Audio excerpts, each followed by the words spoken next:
Good evening, people. Good evening. Good evening.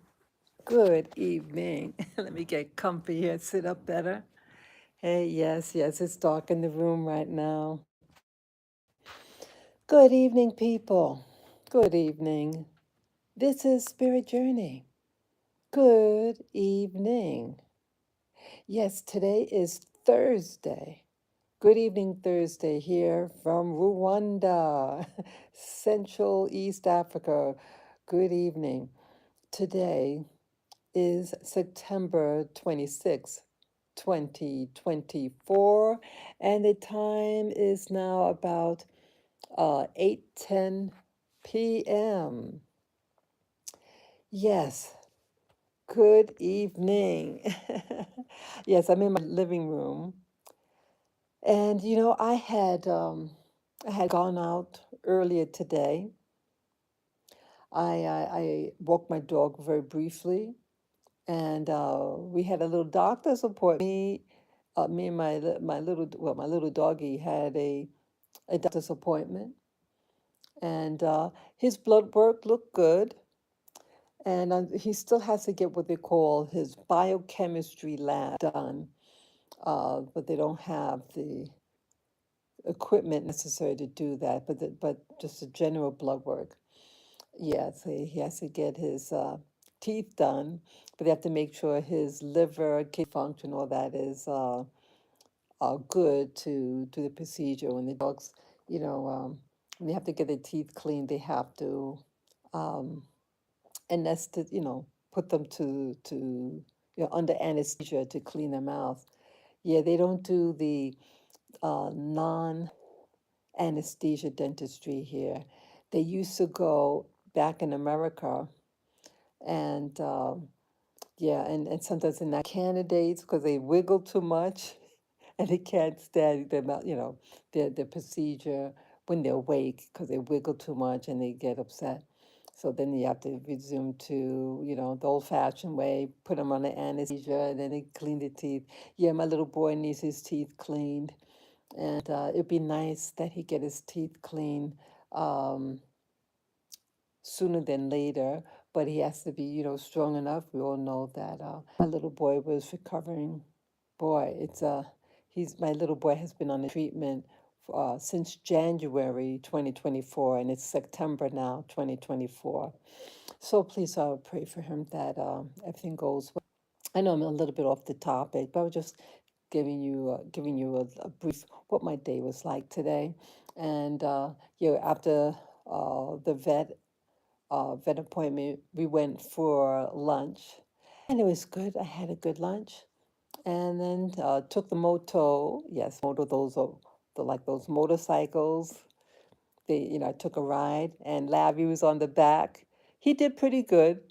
See that going there, um, no problem, but coming back home, he was barking at some time. I thought, it's okay, it's okay. But I think he overall liked it.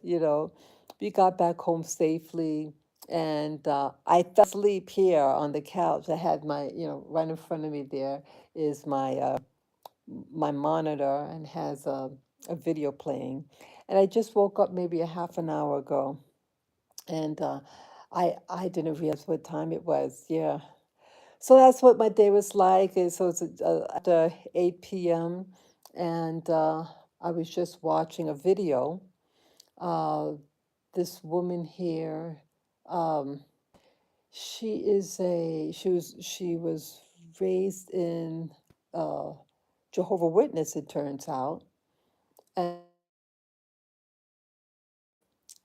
but she no longer believes in how the traditional way of how many of us are taught about the Bible, and very controversial to many people. Um, but you do have people, excuse me, and they fall away from the Bible itself. That because we raised that in general of the Bible, the Old and New Testament, that it's about God. And she's saying, this YouTuber here is saying, that the gods of the Bible are not God, and God is the name is Elohim, and that's plural. And she's correct about that, the terminology. Uh, like in the beginning, God created the heavens and the earth, and the word God, it should be gods plural, because the word that is used is Elohim, and that's plural. So she is correct about that. And I know it's kind of like, sounds like I might get not really talking about what the title's about that, because I'm going to be talking about a group of things, but I think they're all related. Um, I'm going to talk about the NOI, means the Nation of Islam, Kamala, meaning Kamala Harris, the VP in America. Um, what's the other thing? Um, yeah, that's about it. Um, yeah, I want to try to bring them all together. What's happening here? Um, so how to begin now? Well, again, your belief system is your belief system. If something serves you, you serve it. I am not this. This video is not to insult anybody. Awareness. Yes, I entitled this about, is your identity important? What is your identity? And is one's identity important? Yes. And then I put in those people, NOI, Kamala, and there was something else I put in there in the inscription. Um, so what is all this about the Nation of Islam, the God versus gods, and identity? Well, I see um, how are they related? What about identity? Well, for me, identity was always an issue. What am I? What am I in relationship to the world that I live in? It was a very big part of me. And I was born and raised in New York City, in America. Um, Identity seemed to affect other people because based on what you were, you're treated certain ways. You have certain opportunities, or you could be pushed aside. Identity was everything. And I think identity is everything because it can dictate every aspect of your life. Identity. They even had this commercial, remember? Identity. It was some clothes designer. And I think that clothes designer in their commercials, it was a fragrance they were promoting, identity, you know. And I think a lot of these designers, they're part of the system to create a mindset of people. Identity. I mean, I should make fun of it, but you really start thinking about it. Why we have a commercial about identity? Yeah, and people years back, they look kind of freaky. They were young people, like in their 20s, young 20s. They didn't seem to have a strong foundation. And I really think when they designed this particular commercial, they had somebody androgynous, androgyny movement, androgyny, the blending of the sexes, male and female. Is it male? Is it female? See, they're putting in shades of gray rather than just having something black or white, something definitive that this is A, this is B. Now is the year of, hey, what is it? What is it? Is it an A or B? Okay, maybe kind of blend the two. And it's to cause you confusion. And when they can confuse you, then they could reprogram your thinking and make you think contrary to what is contrary of your to confuse your existence, so they can actually tell you, hey, you're such and such, you're this or that. And then they program you to act out certain ways. The process of this shades of gray, it's a shades of confusion in you, shades of fear, shades of anger, and you can lash out. Yeah, when people are being programmed like that and being told that A is a B and B is A, it's confusing. And so, what does all that mean? Well, the whole trick is to get you to do things that you wouldn't normally do, and it's manipulating your mind. It is a form of witchcraft. Uh, it is a form of magic. It's about control, so they can steer you to do things.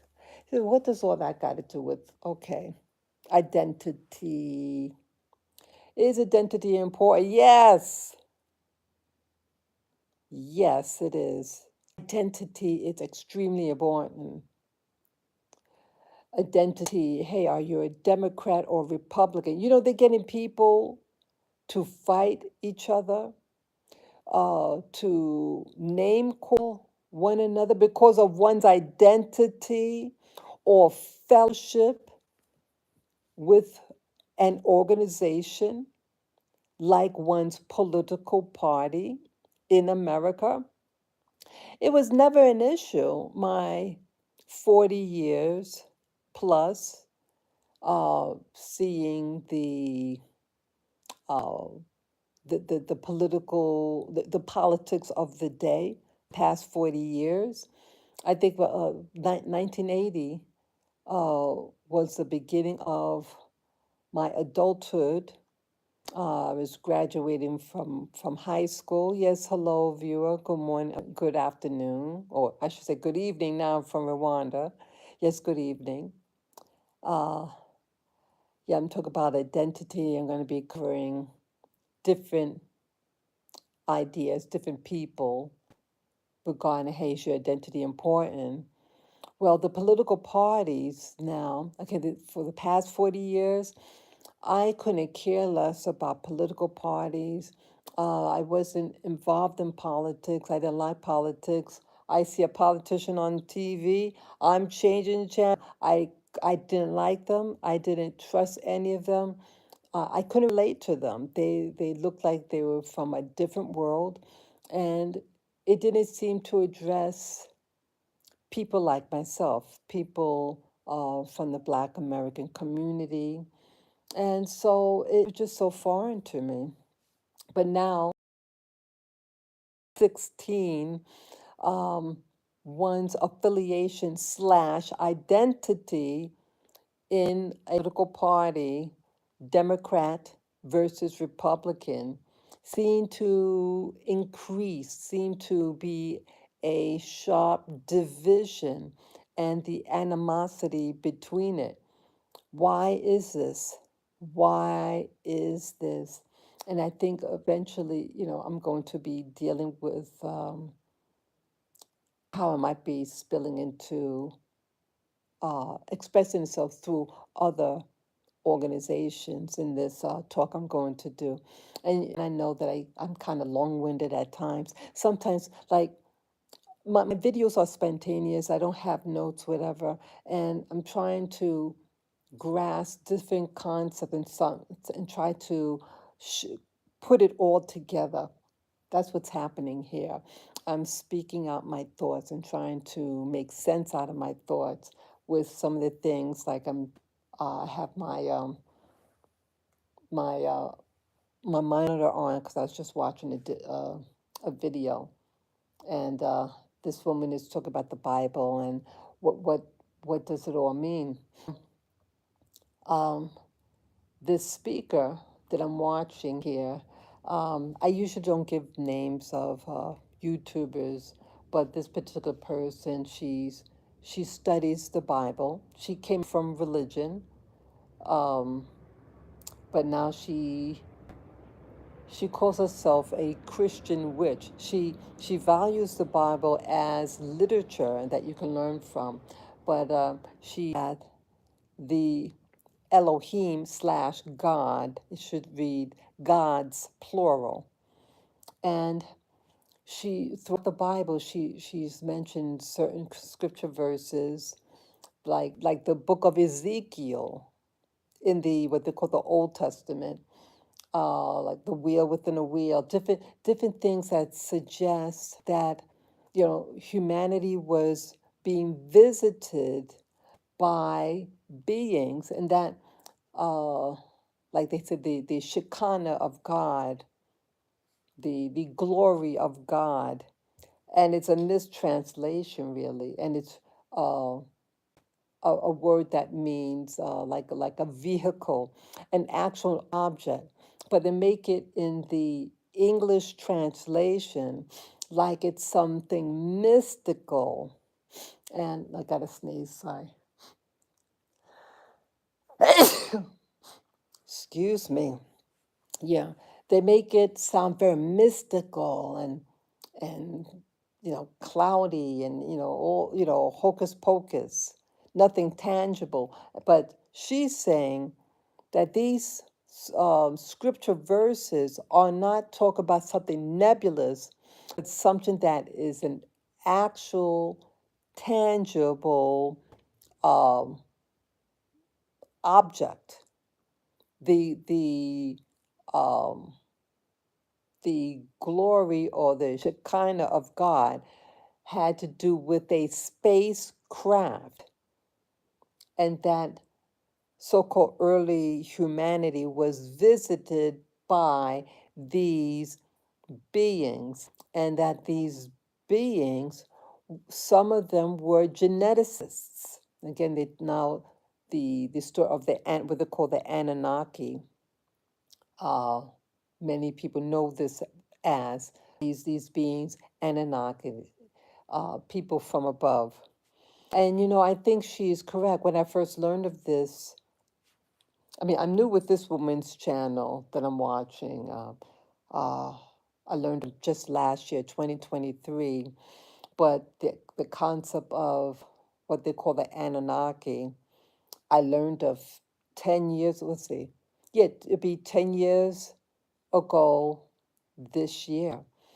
And it caused me extreme anxiety, a paradigm shift in my life from a different YouTuber from 10 years ago. She had put out a book. Um, it was entitled The Age of I Know, the real major beginning of my turning away from religion. I used to be a so called Christian, a so called born again Christian. I loved reading the Bible. My favorite books of the Bible are Genesis and the book of Revelation. Those were two favorite books of the Bible. And interesting, the first book and the last book of the Bible. And the Bible is not a book that's written in chronological order, and that's another thing that distorts the whole book, because it's not in chronological order. And if you have a book, you should put it in chronological order because it organizes the sequence of events, but it's not doing that. And so when something is talk about something in future, let's say, but because it's out of sequence, you're going to think something that is in the future, that that event was something that happened prior to the position it is in the Bible, if that makes any sense. So again, it's distorting your reality or your understanding of an alleged event. And thus, this influences the way you think and what you do, because you usually, what you think, what you do. And then isn't this all about making you do something by uh, influencing the way you think?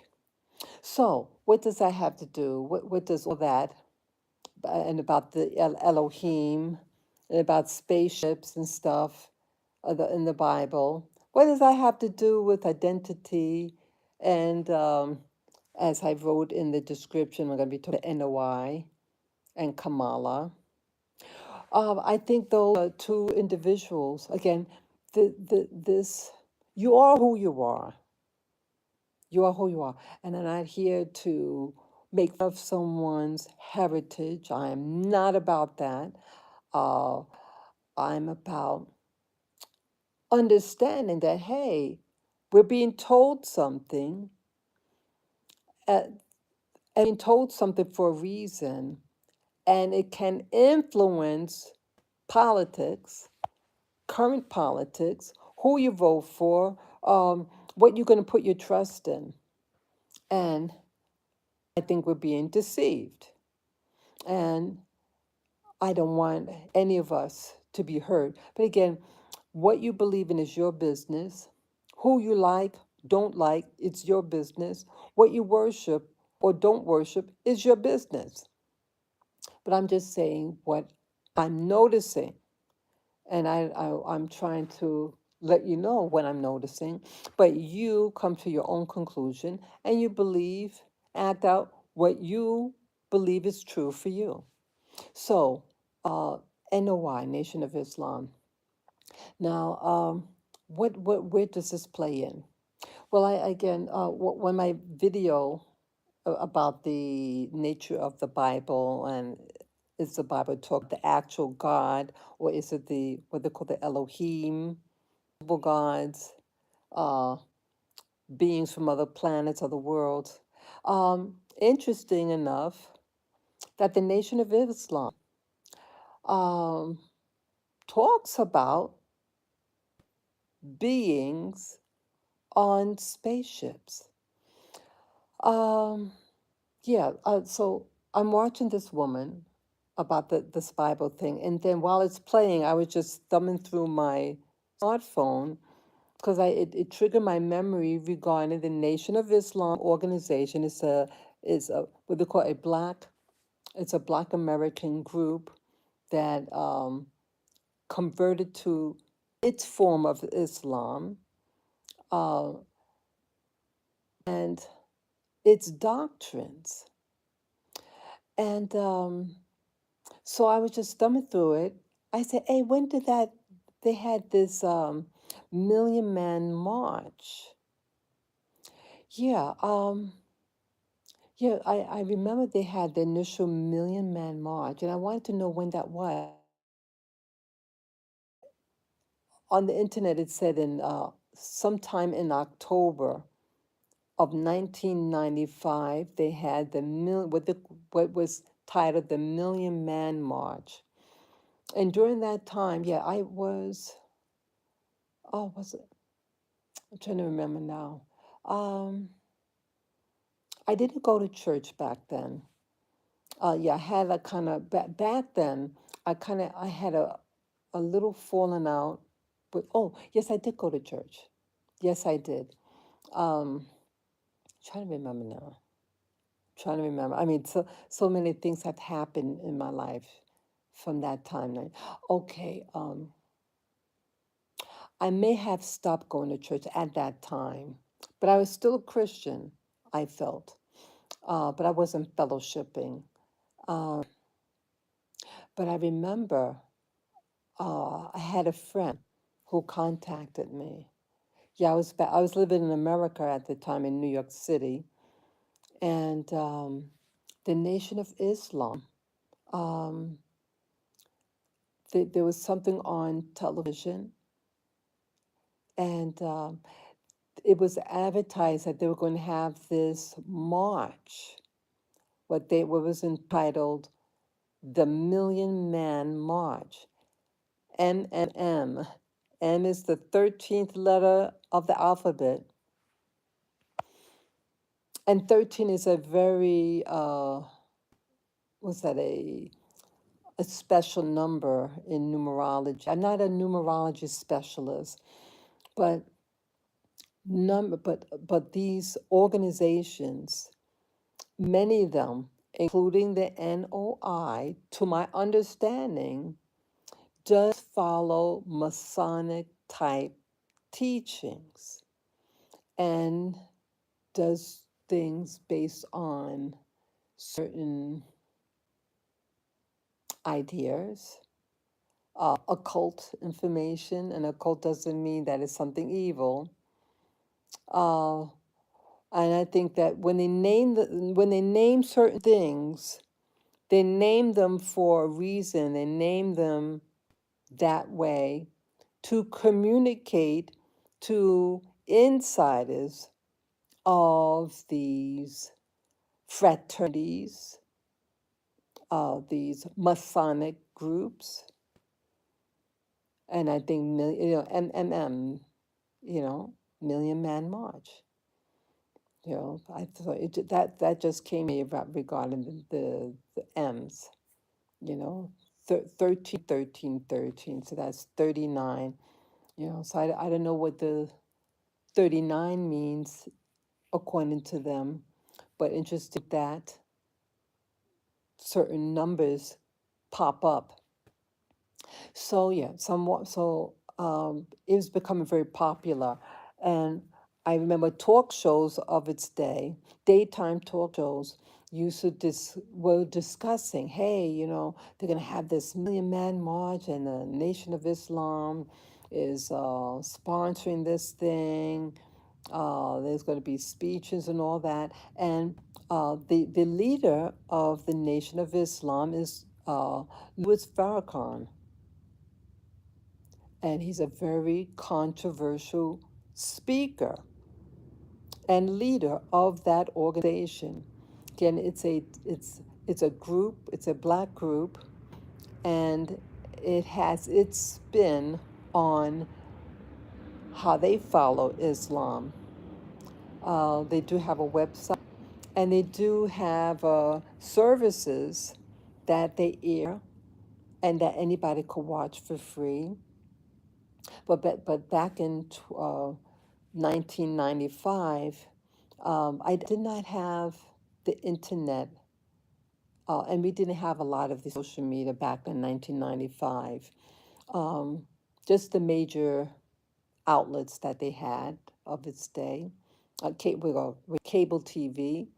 Um, and I remember the commercial about it, and then, I was asked by this person that I knew. They wanted to go. There was going to be a a discussion about it, and I think should women go to this Million Man's March?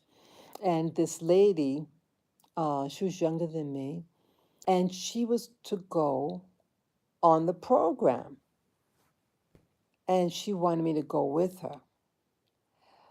I said no. She didn't like that. But I did not want to go because I didn't want to be affiliated with a controversial man like Louis Farrakhan of this day, of that day. He was extremely hated by this particular demographics in America, and uh, he was vilified, said to be a bigot against this particular ethnic group. And so I didn't want to be associated with them. I didn't want to be hurt. I didn't want to get caught in the crossfire of this organization. That's how I felt. I was very timid at that time, very timid about a lot of things. But she wanted to go on. She wanted to go on TV, and I think they were going to. I think they did speak to her. They wanted. I forget how many people were on, but they had a group of black women, and they were asked, "Oh, do you think that women should go or not go?" So again, they were like, I think, splitting hairs and trying to cause division between black men and black women, in my opinion. Um, Again, there's nothing wrong for women to support their men and encourage them to come together. That's how I took it. That's how I at least take it now. But they were trying to cause division between and put conflict between black men and black women. Okay, yes, hello, Vera. Hello. So again, uh, this person, 1995, asked me to go, and I said no. And then I think it was 2015. 2015 was an anniversary of the Million Man March. And I was living in New York City at the time. And I was and at that time, 2015, uh, I was very much interested in the Black American community, to reaching out on social media of that day in 2015, different black programs that you can find on YouTube. That was the medium that I used to reach out and to learn about what's happening within Black American community, and it was talked about a lot, and yeah, so I did watch. Yeah, the Nation of Islam, that organization, does have a website. And at that time, I did watch. I watched their channel, I mean, their website. They have they have a video section of things that were aired. They have, I'm just switching, getting, yeah, people can look at their, about their teachings and everything. And that's where I found out, I think, about the anniversary of the Million Man March, and they were holding another Million Man March, but anniversary. And I thought it was amazing. And at that time, in 2015, I was more outgoing and very much connected to what's going on within the Black community, um, due to certain events that happened to me. Um, So I used to watch them. And so I was watching their program on their own website. And then again, this is free information that they have that anyone could have access to. And I used to watch their sermons just for a couple of months, I think it was, during this time. I'm pretty sure it was around that time, 2015.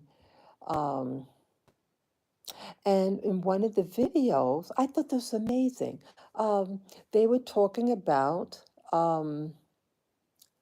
Louis Farrakhan himself. Let's talk about things I thought was odd. I was scratching my head, I think. I said, what is he talking about? Well, on their website, the videos on their website, Louis Farrakhan talked about spacecraft. Like he said that I don't want to put words in his mouth, but he threatened that if anything happens to him, see, he's very hated, Louis Farrakhan, by certain people. And he says that you try to do anything to that the space these spacecraft, uh, they're watching over him. And I was thinking, what is this dude talking about? Okay, yeah, this is around 2015, because I remember because there was an anniversary of the Million Man March, and I think they did another march around this time. Yeah, let me know, viewer. Do you remember this, the anniversary that they're going to do in New York City? Yeah, I remember I watched it. Um, so what is all this? I thought uh, the Nation of Islam slash Islam in general was about God, right? Just like the Bible talks about God, and you know what I'm getting at? You know, I'm seeing this man and he's talking, what the hell is he talking about? So I was a little confused. See, again, I came out from religion, mainstream Christian religion. And back then, in my understanding and exposure at that time, it was just about God, this one God, and blah blah blah. I didn't know or have any concept of spaceships and or what call it, people on other planets. I was very traditional. You know, I was brainwashed. I was programmed. Oh yeah, I know I was programmed. You bet I was programmed to think and act a certain way. So I don't condemn, so I understand in that perspective. I know that I was programmed to act and think, and I was greatly controlled. But we all go through our journeys, and then one day we start to awaken, and that awaken procedure can be very stressful and frightening. Like in the movie The Matrix, the first one, the first movie, The Matrix. What do they say within that movie? That even in that movie, that when you reach a certain age, that it's dangerous to try to awaken somebody from their slumber because they mentally cannot handle it, right?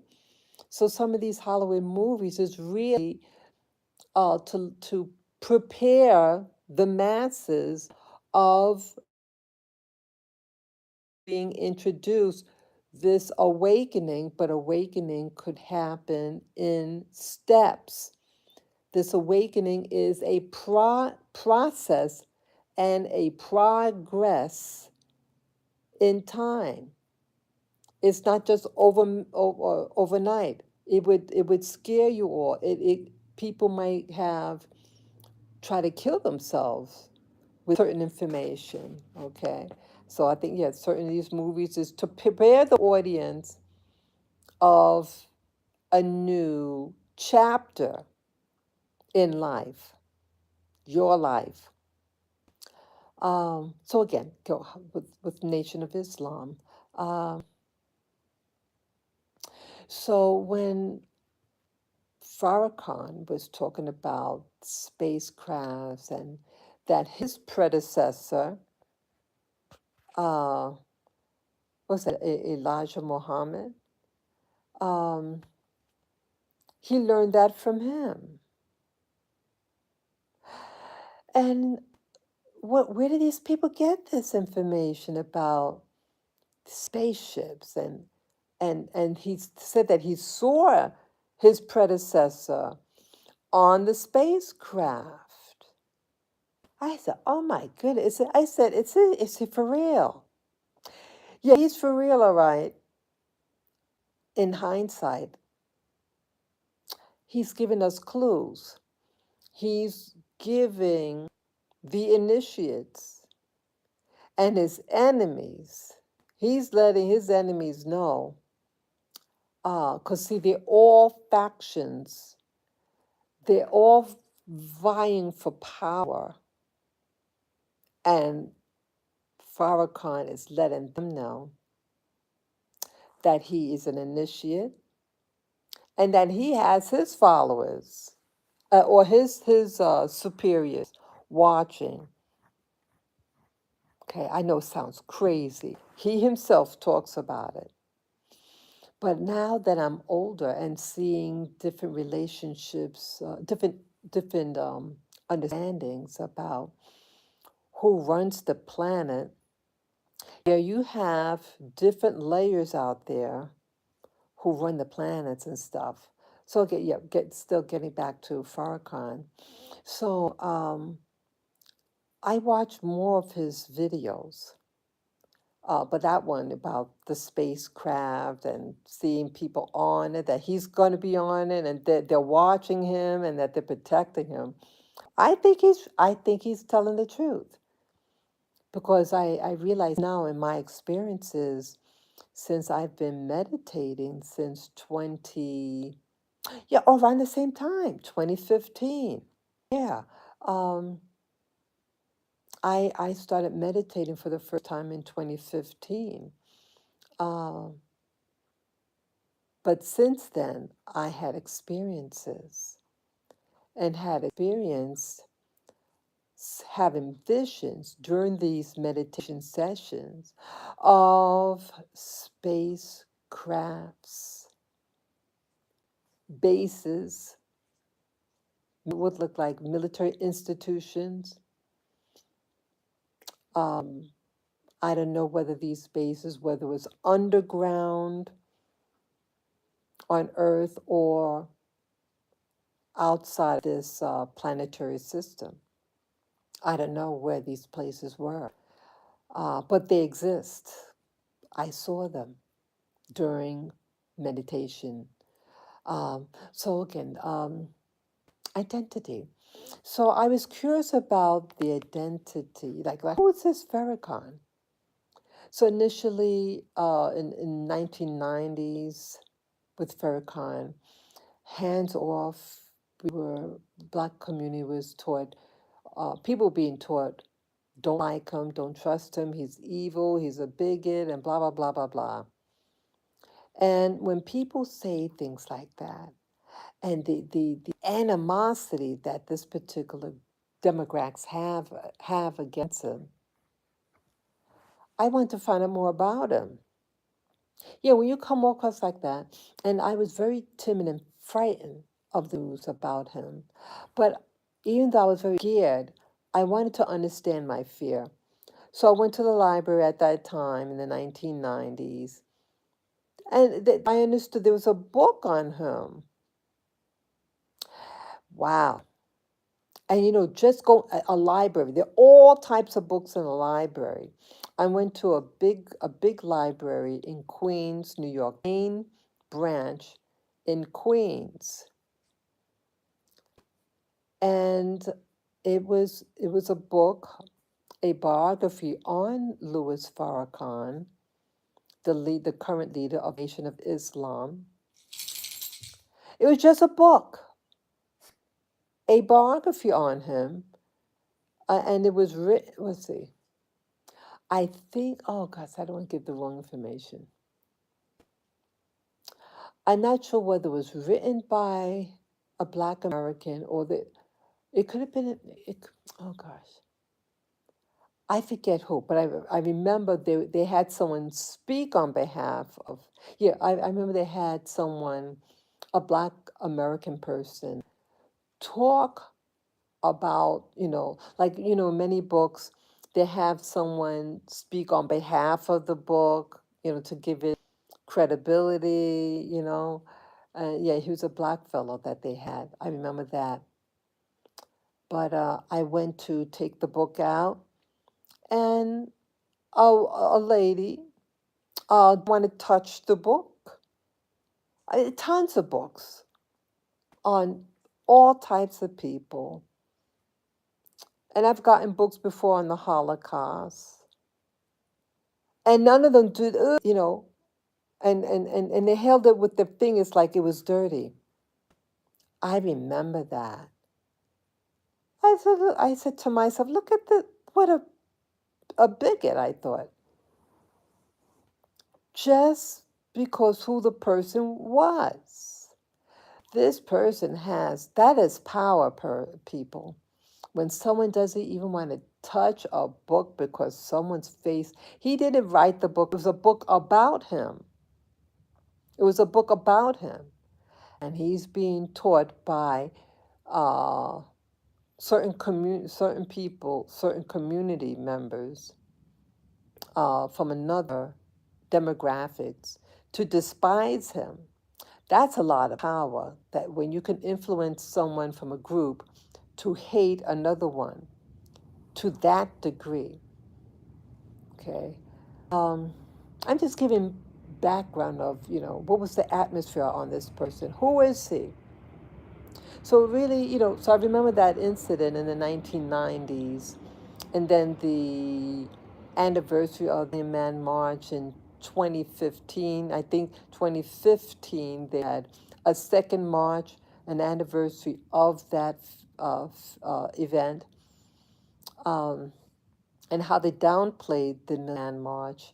Uh, there's always no 1 million people there. They were more focused on, they were nitpicking about, well, how many people. There was a lot of people there. It was a major event, but who controls the media? And again, many of his for Farrakhan's adversaries are members of this particular organization, and they have a very strong influence over media, television, uh, newspapers, radio, many aspects. And so they could influence what you see. Do you see it? They could prevent something from airing. They could get a newscaster to say, oh, there's no million people there. They can say anything. And again, it's said to devalue the importance of the event. Okay. So, anyways, it just built up my curiosity about who this man is. Again, I'm not a member of the organ of the NOI. I don't belong to any religious institution. I used to be a Christian, never of that organization, the Nation of Islam, or um, my curiosity. It just kept on building up my curiosity who this man is. So I started watching his program, his website, and the videos that they had available for the general population who, excuse me, who wants to look and see for themselves. So I started seeing things about, I was curious, why does he keep on talking about spaceships, that he's actually alive still? So I'm wondering now in 2024, excuse me, are certain people really gone? Again, this organization, in my opinion, is Masonic in its origin, certain practice that they might do. It's just how they come across to me. Again, I'm not an expert on their organization, but just certain things seem very Masonic to me about it. Um, so I'm wondering, uh, do they, with certain people, do they have the ability to, as I say, resurrect, to move one's consciousness to another dimension? I'm just wondering now, because Farrakhan spoke as if, I mean, his predecessor passed away. So why is he saying that he's alive and on some spacecraft? So I'm wondering, hey, do some people who are in certain organizations, do they really die? Or do they have rituals that could transport them to another dimension, to another spacecraft? I'm start wondering. I mean, look at as in the Bible. Was that Elijah in the Bible, in the what's in as the Old Testament? Didn't Elijah get caught up in the whirlwind slash spacecraft when he died or something, that he was caught up in the air, and that they'll be returning Elijah and somebody else? Remember? Yeah, in the Old Testament, they talked about two people, and they were together during a vision of one of these people in the Bible. So how could these people from Old Testament, how could they be alive and seen them in a vision. So it seems like there was some type of technology that these people did not die. They were caught up in these spacecraft and they're actually alive. Maybe they do time stuff. You notice some programs they talk about time machine that people could travel interdimensional from one time to another time, right? And so maybe the Nation of Islam, was he talking about his predecessor being alive and on this? See how things repeat itself? So, well, is there, spirit journey? Well, where does this have to go in with identity? Is identity important? Yes, it is. Okay, so giving a little background about him. Um, with the Nation of Islam and some things in the Bible about identity. Okay, what's happening now in politics? You have a vice president, Kamala Harris.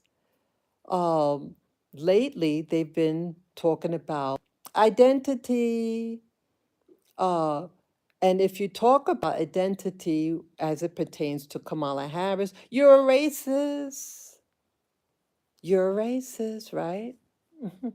The same as, okay, Nation of Islam guy. So I keep slipping. I keep slipping off my chair. I'm on the couch. Yeah, so what is this happening? Identity. Okay.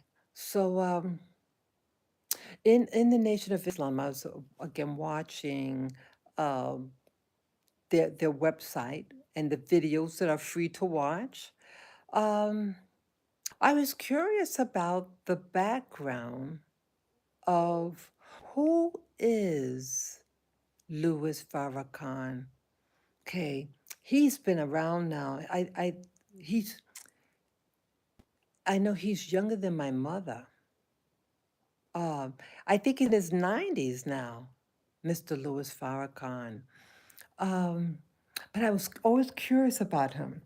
One of his videos on his website, the Nation of Islam website, the videos, it talked about um, his background. I was curious, because when you look at him, um, he looks different than the general black population. You got to see things. Okay, now I'm really trying to bring it all in there, where everything kind of links in together. The parallels between people and events. Yeah, start noticing the parallels, how things seem similar to things, because they are similar. And similar things are running these things, okay? So, I'm a curious person. And again, my identity was a big issue with me growing up. I didn't understand who I was. Um, I am a member of the Black community in America, but my background is Caribbean. My grandparents came from the Caribbean. And yes, in the Caribbean, you have racial mixtures because of the history. Um, so I'm curious about other people who are from a mixed looking background, okay? And you can't help but notice Mr. Louis Farrakhan, what he looks like, okay? Promotes Black empowerment, right? But the mass majority of the people in his congregation, when you look at them, do they look like Louis Farrakhan? Okay. I'm just noticing, I'm a person that notice differences, that's my nature. I notice things that look different. And me and the community I was raised in, I kind of look different than some of the other people from my community. So I'm just curious. Okay. He looks different. And so I remember he did a talk, Louis Farrakhan, about his heritage. And he said that, well, he was born in America, and his mother, I think he said, was a dark-skinned Jamaican woman, and that his father was some light-skinned guy. Um, and I said to myself, um, just something didn't sit right with me. I'm that type of, I'm very question a lot of things now. So why is he telling us this? Why do we need to know what, he is what he is. Um, but I just kept a mental note. And again, the Nation of Islam is an organization that seems very Masonic in its ways, you know. And you get in these positions when you talk about masonry, of fraternities, um, that is who you are. They seem, I've met people who were involved in these organizations. And I noticed that they tend, but it's good about identity. I noticed that these organizations tend to put leaders, excuse me, they tend to select leaders that always seem to look a certain way. And they're attracted to people who look a certain way. This is very important, people. Boy, it's almost at a 1 hour mark, and I'm just getting to this now. I'm sorry. You see, I'm thinking too in steps and understanding my thoughts because it just something that came to me. I just had to get it down on in a video. Okay. I noticed that these organizations, they hire or they put in office, in positions, people who have a certain phenotype. They tend to put in place in position of power, lighter skinned people slash mixed race people, people of black and white heritage. And the more Caucasian slash white you look or you have, you are selected over the others. So again, Nation of Islam is supposed to be an organization for black people, black empowerment, but I'm surprised that they selected Louis Farrakhan, and he was groomed from the beginning, it seemed, that he was going to be placed in some position of power. Again, in America, most black people tend to have dark skin, not as mixed as what Louis Farrakhan looks like, but somehow he was selected. And then Louis Farrakhan's predecessor, you would call it, predecessor, was another light skin, what we call in America a light skinned black man. His last name Poole. Um, but either way, he was from, I think, Georgia. Parents were sharecroppers, and he was scouted out by what looks like to me a white man. And this white-looking man sees Poole, his last name Poole, um, and he was recruited to be a leader of this organization that was called Nation of Islam. Why? And so I asked myself, why was he selected? Why? Why, of all black people in America, why was this man to be a leader of a black organization and to attract other black people? I question why. Because of genetics. Genetics is everything. Genetics slash identity matters. One's identity slash genetics selects who's in office, selects who's going to run organizations, selects how far you're going to go, determines many times how much wealth and power you're going to inherit, what you're going to gain.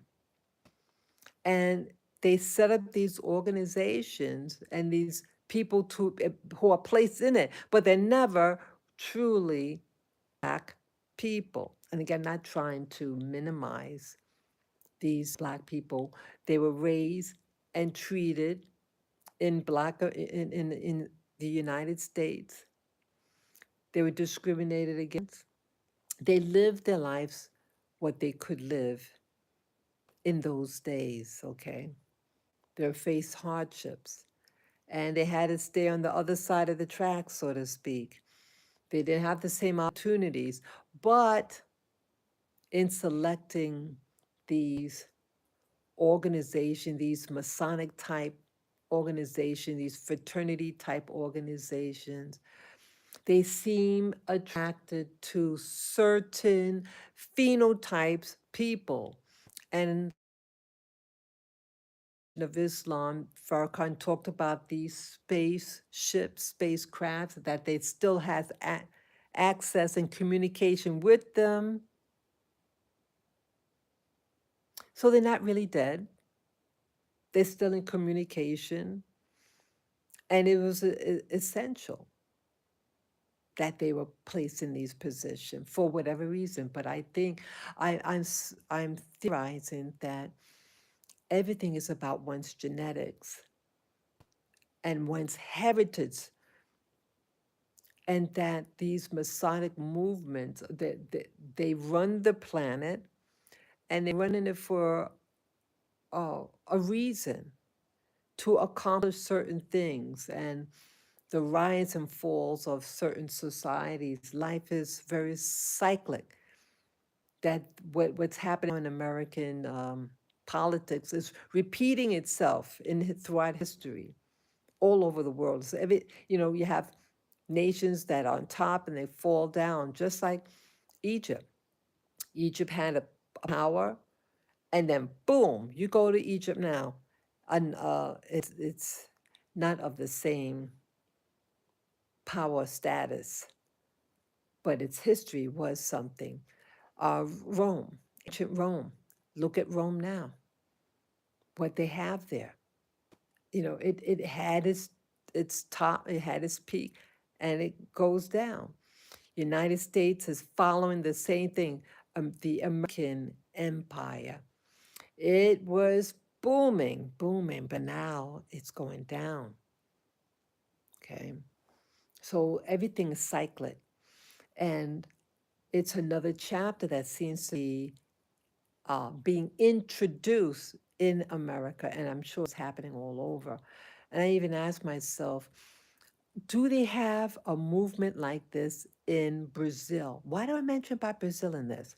Brazil also has an extremely large Black population, but interesting in the Americas, in an North American perspective, they're being perceived as another race, another entity, and not associated as another country with many Black people. It's perception, at least to Americans, that it's a different group entirely. Brazil is a predominantly Black place, people of Black heritage, and it has a lot of mixing. You have many Black people, but many of these people are mixed bloods. Many of them mix with European, many of them mix with the indigenous population of that region. Um, I start to ask myself, well, the United States has a fraction of the amount of Black people, but you just hear of Black American news and the strife and the segregation? Don't you have it in Brazil? What's happening with the blacks of Brazil? You really don't hear much. You really don't. But I'm wondering, when the Nation of Islam was formed, why was it formed in America? Even though the population of blacks in America was small, the majority of the people were of white heritage, slash European, white European heritage. So why was it selected? That is a mystery to me. And if anyone has a theory or knowledge about why, please share that information. Um, why wasn't it formed in Brazil, the Islamic movement, or a type of nation Islam there? That would be really interesting. Okay. But again, about identity and uh, American blacks wasn't really learning about its black brothers and sisters, so to speak, in what we call in America Latin America. The perception is that this is a different group with a different history. But some of us know the history of Brazil, that Brazil is a black place, black history. It's really no different than what happened in the like Curacao.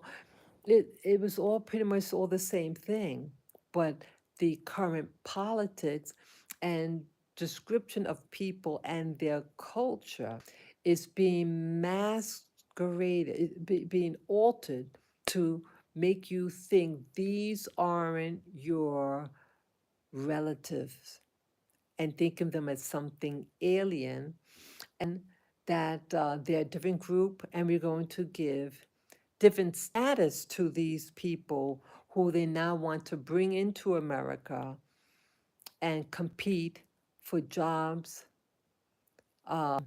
politics, being treated differently, and getting preferential treatment over the blacks of America, North America, and causing static now.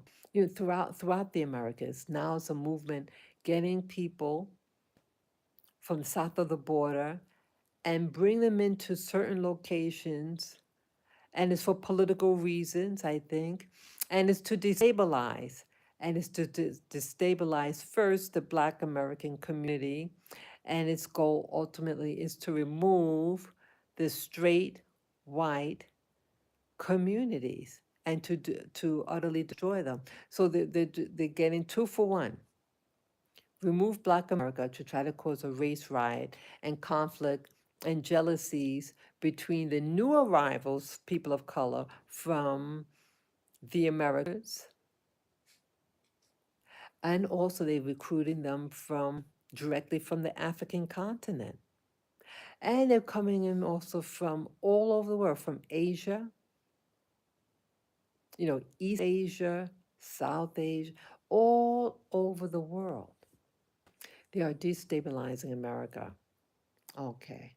So again, it's these organizations, they seem to cause the rise and the fall of nations. And they want to, what's the thing about what's that, the bird that gets destroyed in the fire? What's that? What was that bird? It's in some type of mythology that this bird gets burnt in the fire. Out of the ashes, the new creature bird comes up. It is destroys one thing, and in that destruction creates something new. And that's what's being perpetrated upon America. They want to burn it to the rubble, and out from the ashes, this new creation, this new masonry. Um, so again, identity. So identity, they have an organization, Islam, and a questionable heritage of Louis Farrakhan. And he's making mention about who his father is. And he's mentioning it And it just didn't sit right with me. Again, he can have whoever, his father is who his father is. You don't choose your father.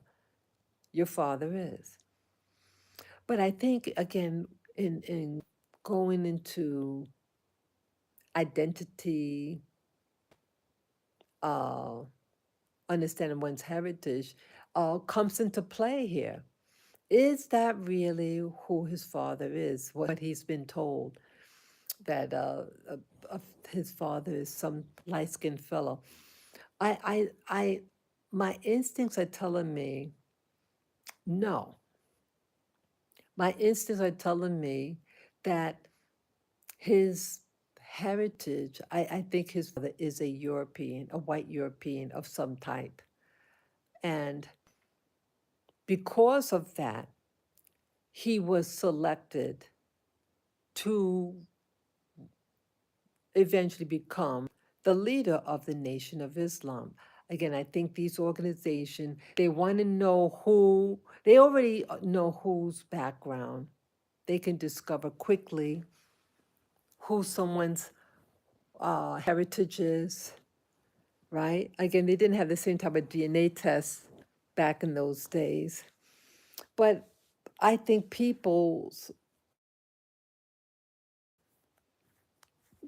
they have maybe people who research other people.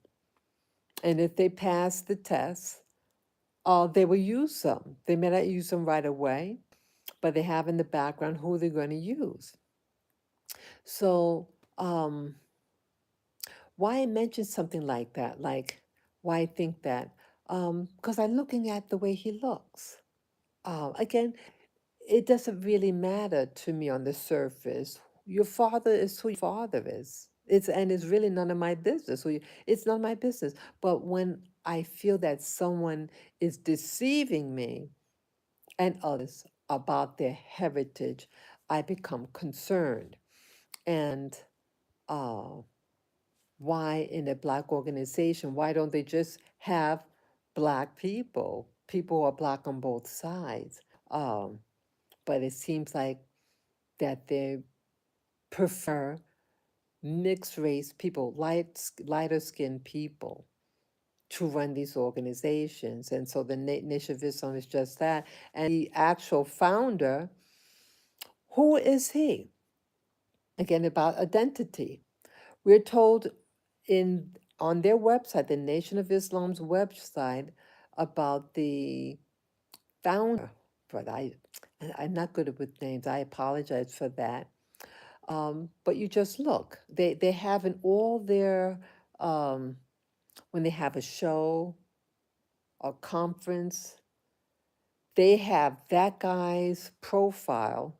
The founder who met Poole. His last name was Poole, I think, um, from Georgia. Um, but they always make sure they have his face on, and it's very few uh, information about this guy. He does have uh, there is an FBI file on that man. He just came out of nowhere, and again, seems to be a pattern about all these things that are happening. People come in and out of these communities, but where did they come from? He came out of nowhere. They don't really know where he's from.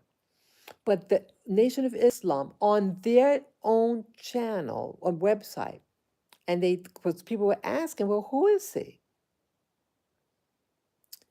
Um, they said, oh, well, he has a Black mother, but his father, oh, they said, but his father was a white man, but he had a Black mother. From where? Where's he from? See, again, they really don't know who these people are. You should know who your leaders are, where they come from. Where do they come from? But they want you to believe something, and it just smells fishy. Um, so where did this leader come from? Look at him. There's only two photographs of this man. and he doesn't look like anybody from any Black American community. Yes, they could come in all different shades because of history and the mixing, usually from a Black woman and a white man. But this guy looks really deluded if he is of Black American heritage. And there were studies done on the identity of this man. Um, some speculate that he may have originated from some part of India because how he gives the greet in Islam, they greet you, they give you a greeting in this Arabic greeting, but there's slight differences within the Islamic world. Again, I'm not a Muslim, and I don't know how to pronounce these words. Um, but I've heard the greetings before. But a researcher uh, noticed that he pronounced it a particular way, and that particular way of the Islamic greeting is what's used in a certain part of, I think, northern India. So, where did he learn that? People got to learn something from somewhere. And if this and a white so-called white father, um, was he raised by his mother, or was he raised by a father in a white community? Where was this guy raised in? Where? You better find out. So that, but I was told that there is a file on. He had an FBI file on him, and then he disappears. But you notice with the Nation of Islam, they spiritualize this man. See, just like the Bible spiritualizes things and making it seem like one thing, but it's not spiritual. You can dice it, you could cut it up, and it still comes out peanuts. It's not no mysticism. Someone comes in, they have the purpose, and then they leave. He left the community. And this guy Poole, he changes his name to an Islamic, sounding name, and then he did his movement. So it's interesting. So identity. And then this organization is about identity of Black culture. But yet the person that formed the NOI, we really don't know his background. And at 1 minute on their website, Nation Islam's website, they stated in the video, according to the members of the organization who were speaking on behalf of the organization, when asked about the founder, the founder of the organization, his background, they said he has a Black mother, but his father was white. And then they changed it and said something else. So which one is it's their own organization? This is where identity. Yes, identity is important. If it wasn't important, no one would be asking and it wouldn't be flip-flopping. Why doesn't that own organization know about their founder? The own founder of their organization, and they have the guy's face on every conference, every talk that they have, plastered on that wall. Why? It's like a profile of him. Only about two known pictures of him, and they use one of them. And they usually use the one that he's a profile of him is reading a book or something. Who is this man?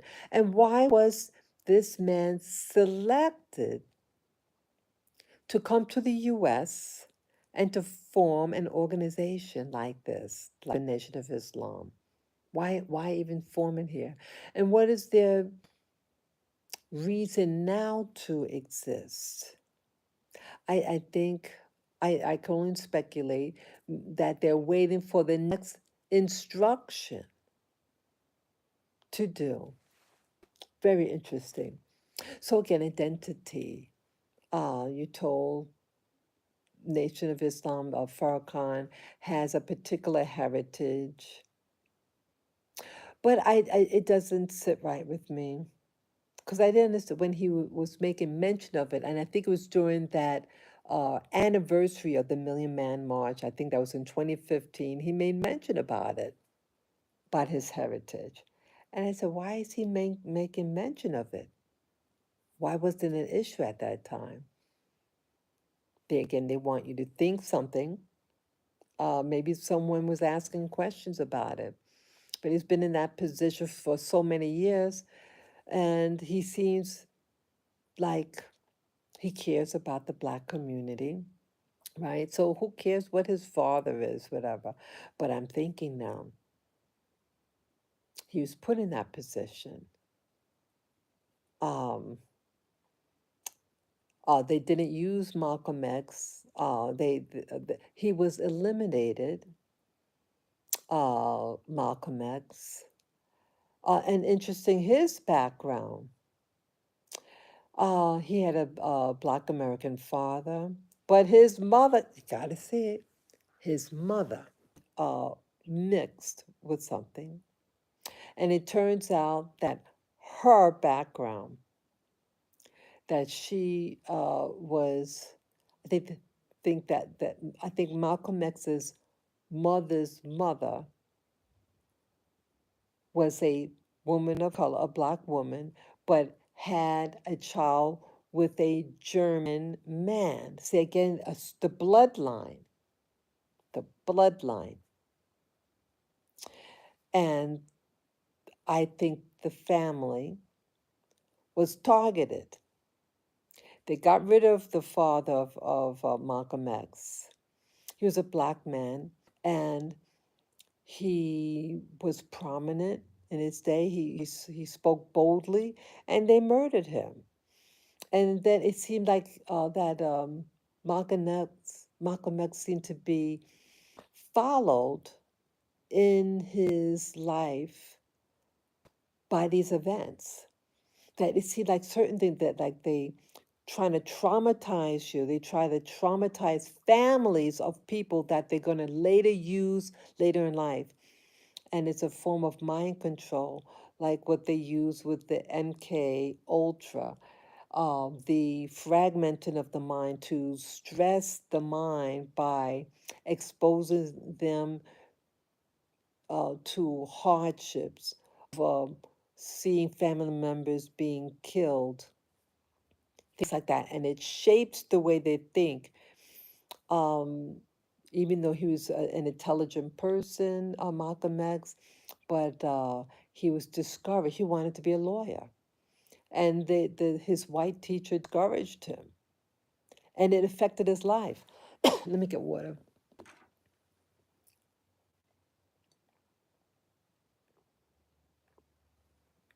Sorry. It affected his life. And he eventually fell away from education and he became a criminal. And then he gets recruited in prison to become a member of this organization, the Nation of Islam. And he again, it's like they have certain members go through a trauma or to make sure they have a certain bloodline. So he got his blood, Malcolm X got his bloodline from his mother. They traumatized her, that poor lady. She had to be put in a mental institution. Horrible the thing that they do. So it affects the child. And they want that, it seems. It seems like that's the pattern they use. Some type of trauma, and it shapes your behavior. And then they, what's the word? It's like they activate you. Malcolm became activated in prison and it became a big speaker for the organization. And then when Malcolm he was spoken to by these ladies who were being seduced by their leader.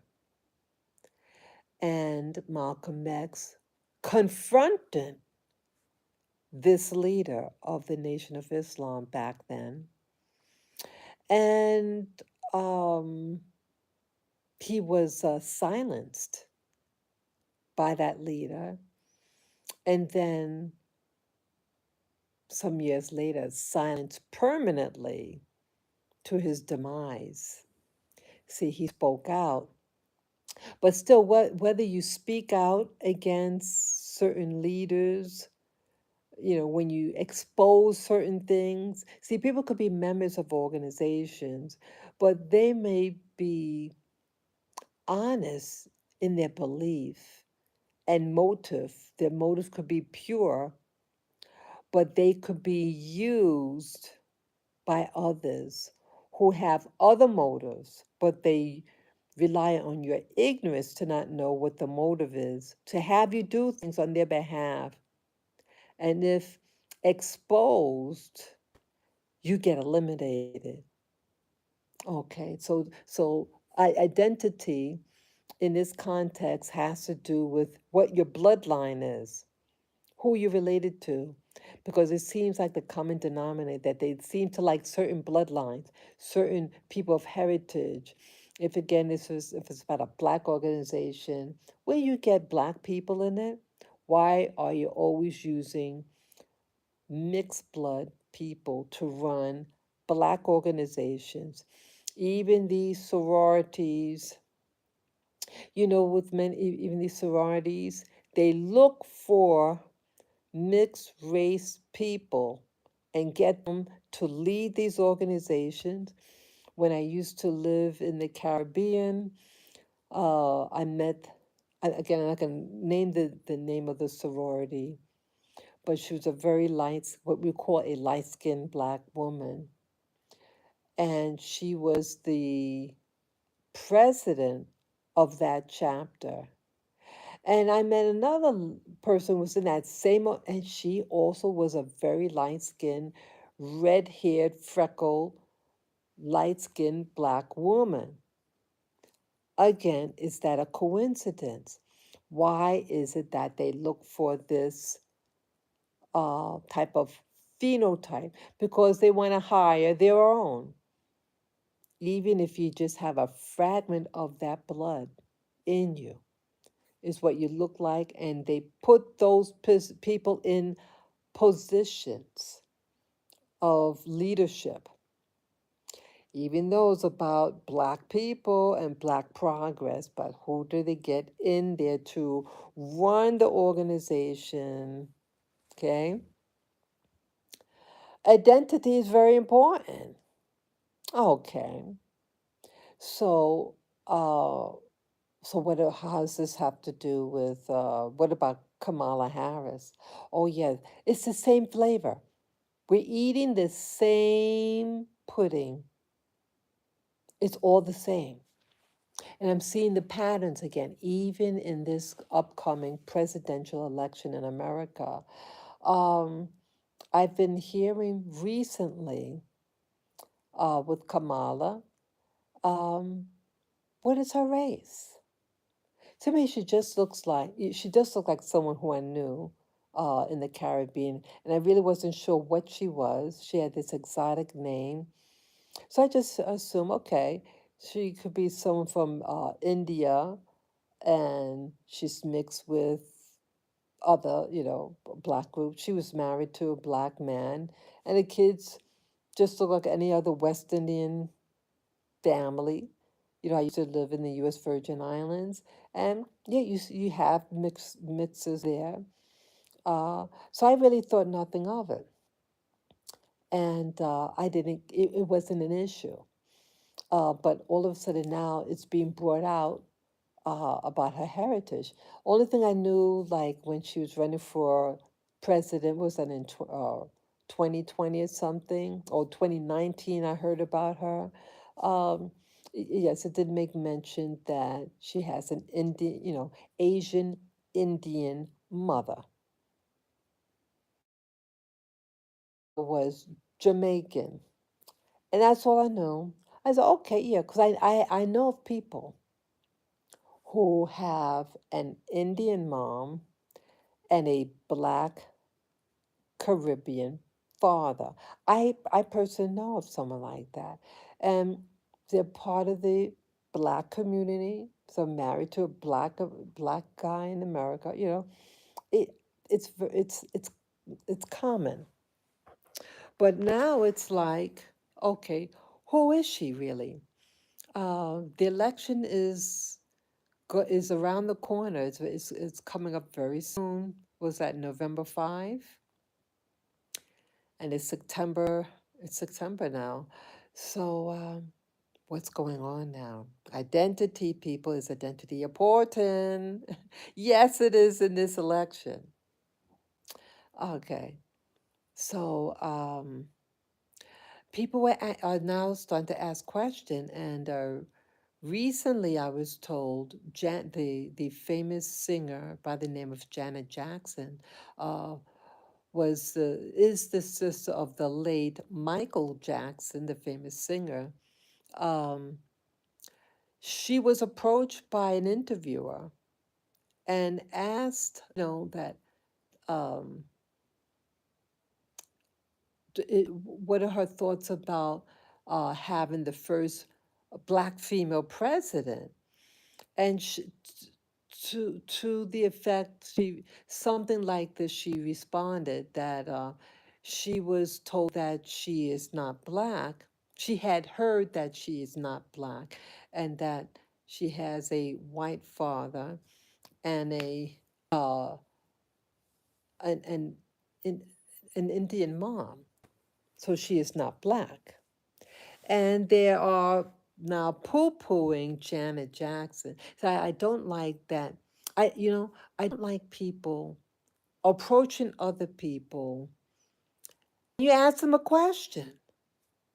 If you don't want their answer, don't ask them. But it's something that they came to her. It's not like she went to them and told them. They went to her, Janet Jackson. And because Janet Jackson is a Black American woman, she wanted to, I guess you want to get thoughts, you assume because what someone is, they're going to uh, take the bait. They think every Black person is stupid and doesn't think. Well, I'm glad Janet Jackson uh, is not going to just, she's questioning. And the election is getting closer and closer.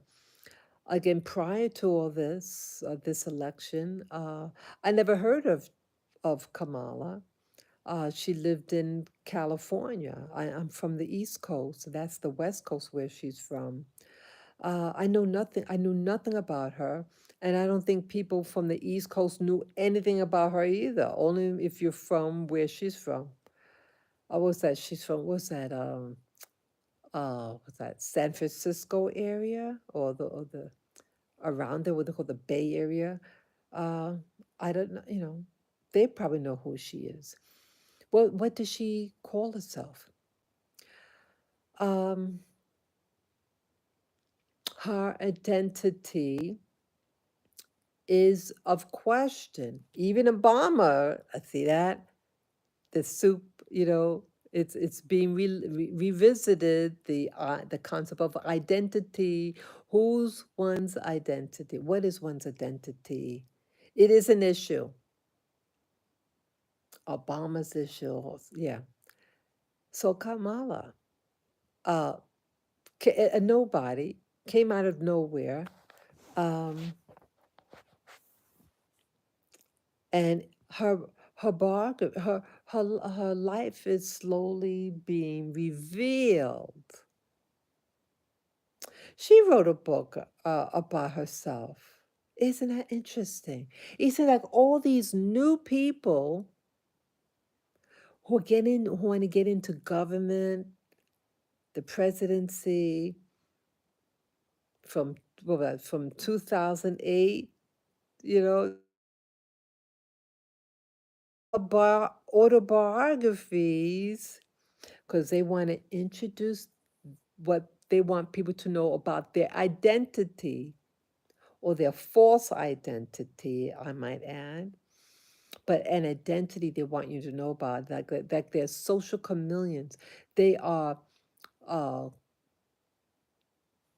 formulating, crafting a, a being, and they want you to think certain things about them by what they publish about themselves to give a history because they want to take your vote.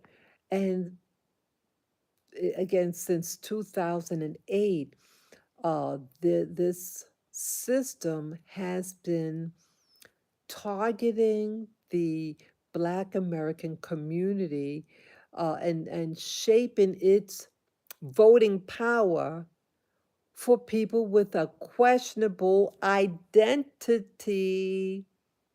Identity. Is identity important? Yes, it is in American politics because this identity is to influence primarily Black America to get an agenda initiated. There is an initiation taking place and activating and manipulating the Black American community to vote a certain way to initiate this NWO system. So, yes, identity is very important because this identity, people in America, people study Black Americans. They understand how we think. They understand and can manipulate how we vote. That generally we vote according to political party, regardless who's on the ticket. They're Democrat, they're going to vote Democrat all the way down the line. And it's almost like a robotic behavior many Black Americans have. Whoever's on that ticket, they're Democrat, and without thinking, they just boom. So it's very important. And they know, and the game that seems to be played in America is to influence now Black America because they know that in general that we vote collectively on a candidate. So right now the flavor is Kamala. And uh, Kamala, I'm just being told, wrote a book. And you know, Kamala's father wrote a book, yet she wanted to promote her blackness, but yet she never really talks about her black father, her alleged black father, who wrote a book. And it turns out the father is a Marxist. He was an economic Marxist.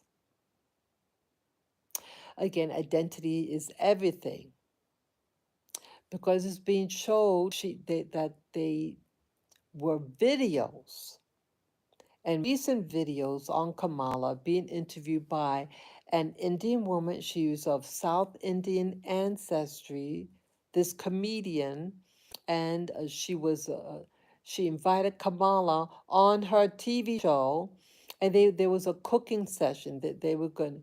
The host was to teach how to make a particular Indian meal, and she outright asked Kamala, You're Indian, right? Just yes, I am, she said. So what is it? She's going to tell her on national TV, yes, she is an Indian. Again, nothing wrong with Indians. I want to make it clear.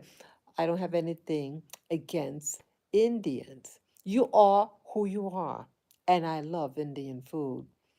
Um, but either way, Kamala uh, says on TV that yes, she is Indian. She didn't say, well, yes, my mother's Indian and I was raised in an Indian home, but her father is a black. Okay, that would have been a fuller answer, but she's saying definitively, yes, she is Indian. When I was told also that Kamala in California, uh, when she was running for, what is that? Some political, was it some government position, and she ran at least the newspapers of that day indicated her as an Asian Indian woman. Again, nothing wrong being Indian, but the media back in those days has her as an Asian woman. Interesting again. Identity, identity is an identity appointment. Yes. Um, Kamala was raised in Canada. Why doesn't she talk about that a lot? Why doesn't she? I don't know at what age I believe the age 5, she might 4 or 5 years of age, that she and her mom, and that she does have another sibling, moved to Canada. And she was, according to records, from elementary school to through high school, she lived in Canada. Now, it would be interesting, people, those of you who want to do research, who have access to information. What was she classified in Canada? Who were her friends? What was she classified as? What was her identity? What organizations did she belong to in Canada? What was it? Was she a member of the Indian community? Was she in contact with her so-called black father? What formed her? And why did she decide to leave Canada? Canada, they have good schools. Why did she leave Canada and go to a an historically black college on the East Coast in America? Why? And she became a member of a sorority there. These sororities um, are selective, and many of them go by your appearance. And it seems like these sororities in America have a love affair for mixed race looking people. The lighter the skin of the person, the more they are valued and are placed in positions or are given positions of power. And I'm wondering whether somehow she decided on that college.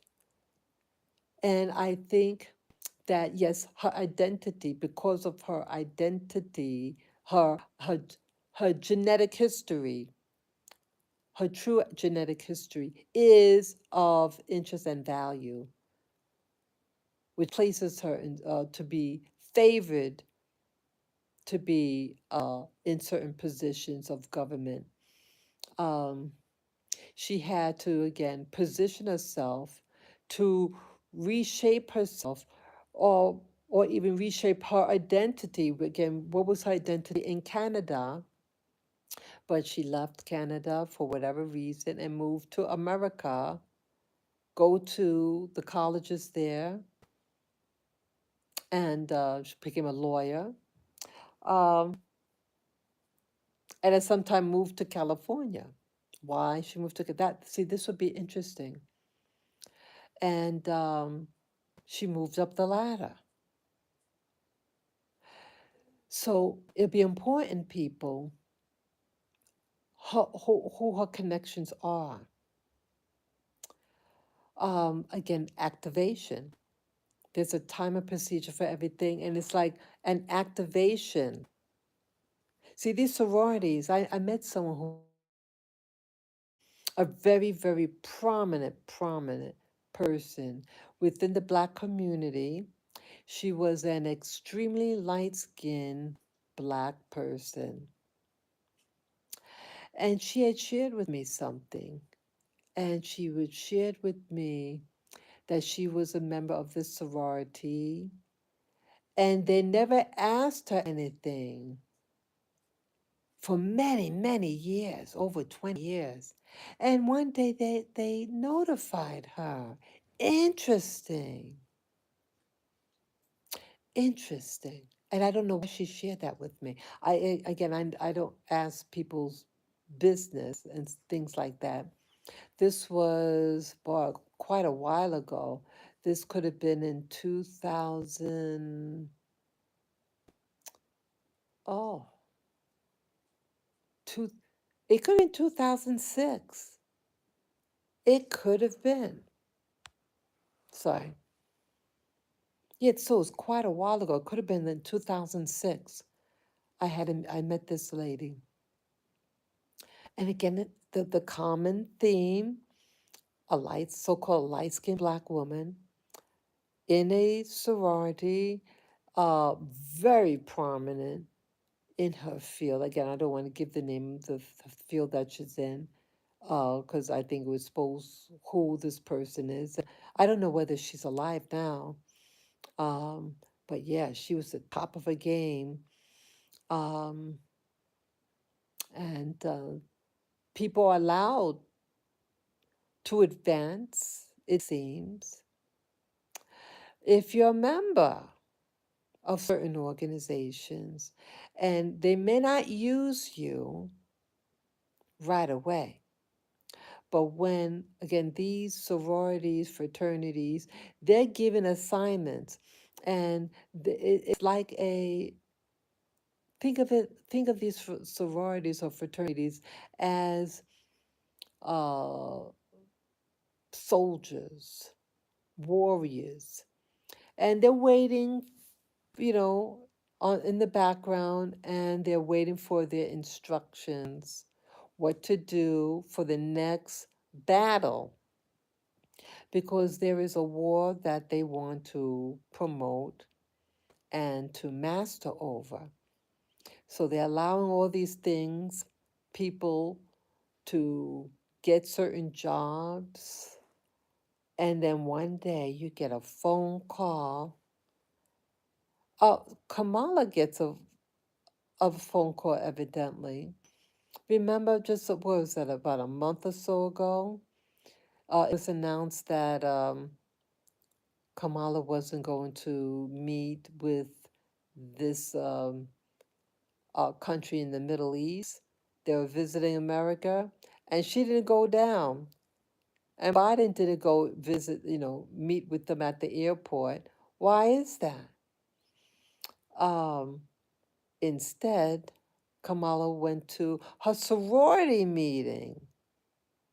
What was the discussion? Don't you wonder what the discussion was that was so important for her to miss this particular nation who was visiting America at this time, and it's a war going on in that country?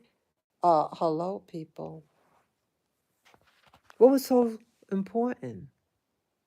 What was so important that she couldn't go? But don't you think she's getting instructions on what to do? You're the vice president, and she's going to be visiting a sorority. She's the second highest person in the country, and she got to go to a sorority club meeting. What was discussed? Wouldn't that be interesting for the nation to know that she wasn't doing her job by visiting, greeting this particular official or leader from a country that is a major country that's in war, that could put us into force us into World War WW3. Hello, people. So, we don't really know who Kamala really is. How come we don't really know? And why is Janet Jackson being vilified? See, I don't like when people approach individuals who are minding their business and ask, oh, what do you think about such and such or so and so? And then they share it. And then you get vilified. And again, it's to cause distraction. So you don't see, so the left hand doesn't see what the right hand is doing. They're trying to fool you and vilifying potential individuals who could expose the lies that are being said. I haven't really heard from Janet Jackson in years. Um, and she was approached and asked what she thought about a potential black female president. And the response basically was she is not a black woman, according to what she heard. Why, again, Kamala was the one that wrote her book, and Kamala's alleged father wrote a book, and they shared about their heritage. Well, guess what else? Her name is Candace Owens. And I think in the very near future, she's going to be running for politics. So Candace Owens is a black woman. She's from the East Coast. Very interesting background. When I first learned of her in 2016, she too has a very interesting heritage slash identity. Oh, well. But either way, um, she got married, Candace Owens, a couple of years back, and now has two children. Um, and she speaks. She's been censored a few times. Interesting. Uh, she is exposing some information regarding Kamala. I saw two videos that Candace Owens did discussing Kamala about what is Kamala's heritage slash identity. And there's holes in the story of Kamala, uh, who is, see, I thought at first, see, I know people, my background is Caribbean, and I know of many people from the Caribbean and some of their heritage. And I know people from Jamaica, and they have like uh, a mother who's of black and European mix, and the father is Chinese and East and Asian Indian mix. And she could look like a Kamala. I'd seen them. Okay, so to me, it's no big deal. It really isn't. Um, but it is, the information is coming out that Kamala, like she had a picture. Kamala has a book, and she has a photograph with her standing beside a woman, and Kamala claims that this woman is her grandma. So I'm thinking, okay, a black grandmother. Well, Candace Owens discovers via birth certificates, uh, other documents from the past that she got access to. Um, there was a death certificate of that, like we, they know Candace knows the name of the parents, the Kamala's mother and father, and it was Kamala's father's side that it's of question what they are they black or not? So is the one in question. Um, there there was a woman, and according to Kamala's book, uh, was her grandma.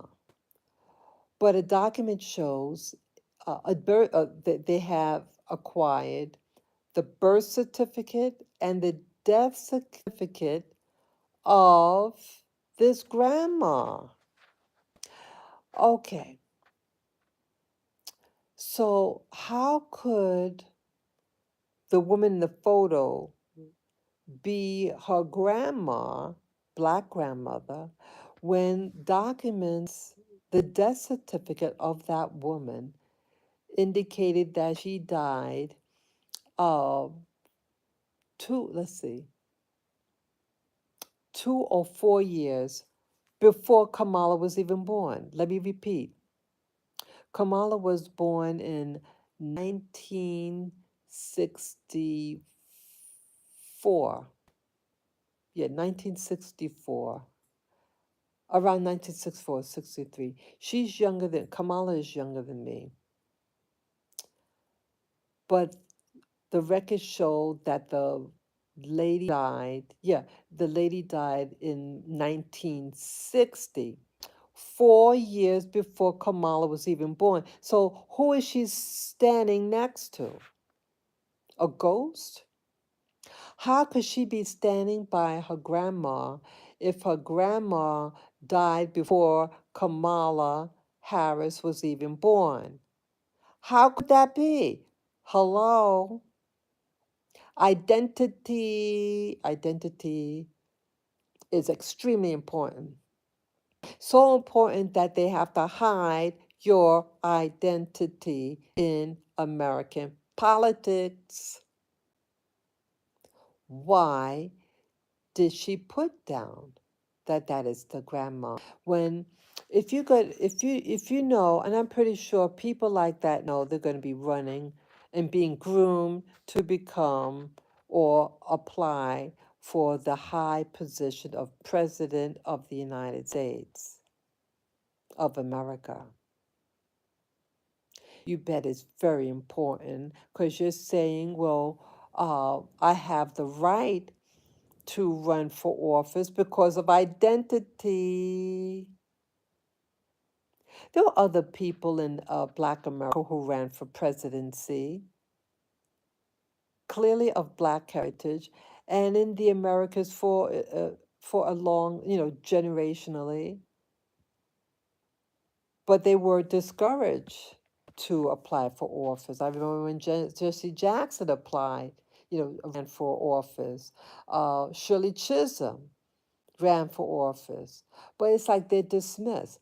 But I think Jesse, when he ran the second time for office, he was, they viewed him a little better the second time around. Again, did not win, but he was taken more seriously in the public eye when he was running for office, but they weren't considered.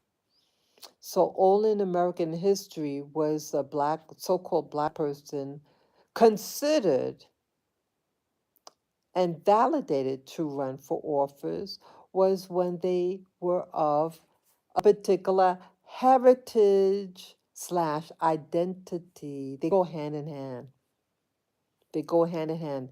Identity and heritage in this context, I'm meaning.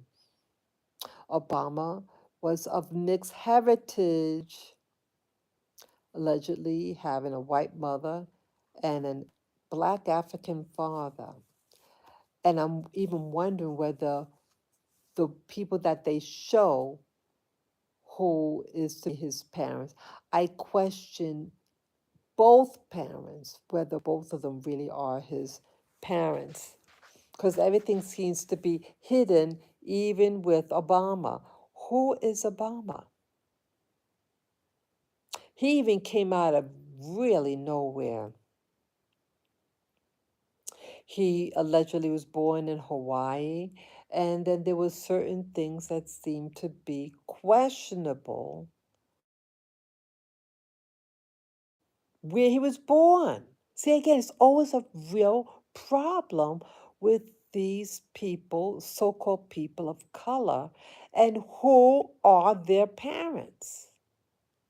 Where are they born? It's like they pop out of nowhere like a zit on the face. It just boom overnight, but it has so much influence on that person's face. It influences everything, all their activity until that zit clears up. Yeah, Obama ran for office, and he too wrote a book, an autobiography,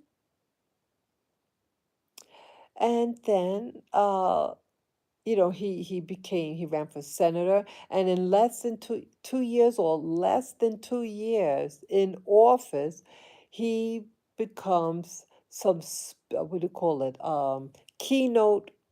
keynote speaker of this event in that Democratic Party, and boom, all of a sudden he's somebody, and I'm going to run for president, and he wins. It's like a playbook that they're doing, a playbook of, okay, um, I'm going to move to this location all of a sudden. You're going to get your beard, means your cover. Who was Obama's cover? But Michelle. Michelle was Obama's cover. Prior to Michelle, his background is very, very questionable. Very questionable who he is in relationship. All his prior relationships that are documented prior to Michelle are all people who are not part of the Black community. Hello, wake up, people. Wake up. Wake up. Who are your bedfellows? Who you sleep with is who you identify with. And again, you can identify with whatever you want. It's your choice, but you're trying to convince the rest of us that you are a member and that you are for that other group. And it had revealed that he was never about the Black community. Everybody prior to Michelle was not of our community. When did he become Black? Obama. When did Obama become a Black person? When? And when I mean with him, when was he involved in anything Black? He allegedly was born in Hawaii. People back then in Hawaii, you're either who was in power then. You had whites, usually from the U.S. mainland, and then you had a lot of Japanese. You had Native Hawaiians living there, and he was part of a selective school. The people go to that school were selective. The future ruling class of people there. They're not just the average Joe Blow. And then he leaves. He goes to school, and all that it gets very, very hazy. Gets very hazy about his background. And why are the records sealed? His college records are sealed. What happened? Who is he? What's his true identity? I know who they say his mama is, and who they say who his daddy is. And then the daddy passed away mysteriously back in Africa in a car accident. And then when Obama becomes president for the first time, amazingly, his alleged mother dies. You can't question a dead person. People take their secrets with them. Identity is everything. Identity shows purpose. But again, uh, you can't ask, you can't talk to a dead person. You can't, they know nothing, a dead person. So it's interesting. And then so quickly he gets in office. And um, prior to him running for office, presidential election, uh, he belongs to an affluent so-called black church. Again, the leader of that church, a very light-skinned black man in a popular Chicago church.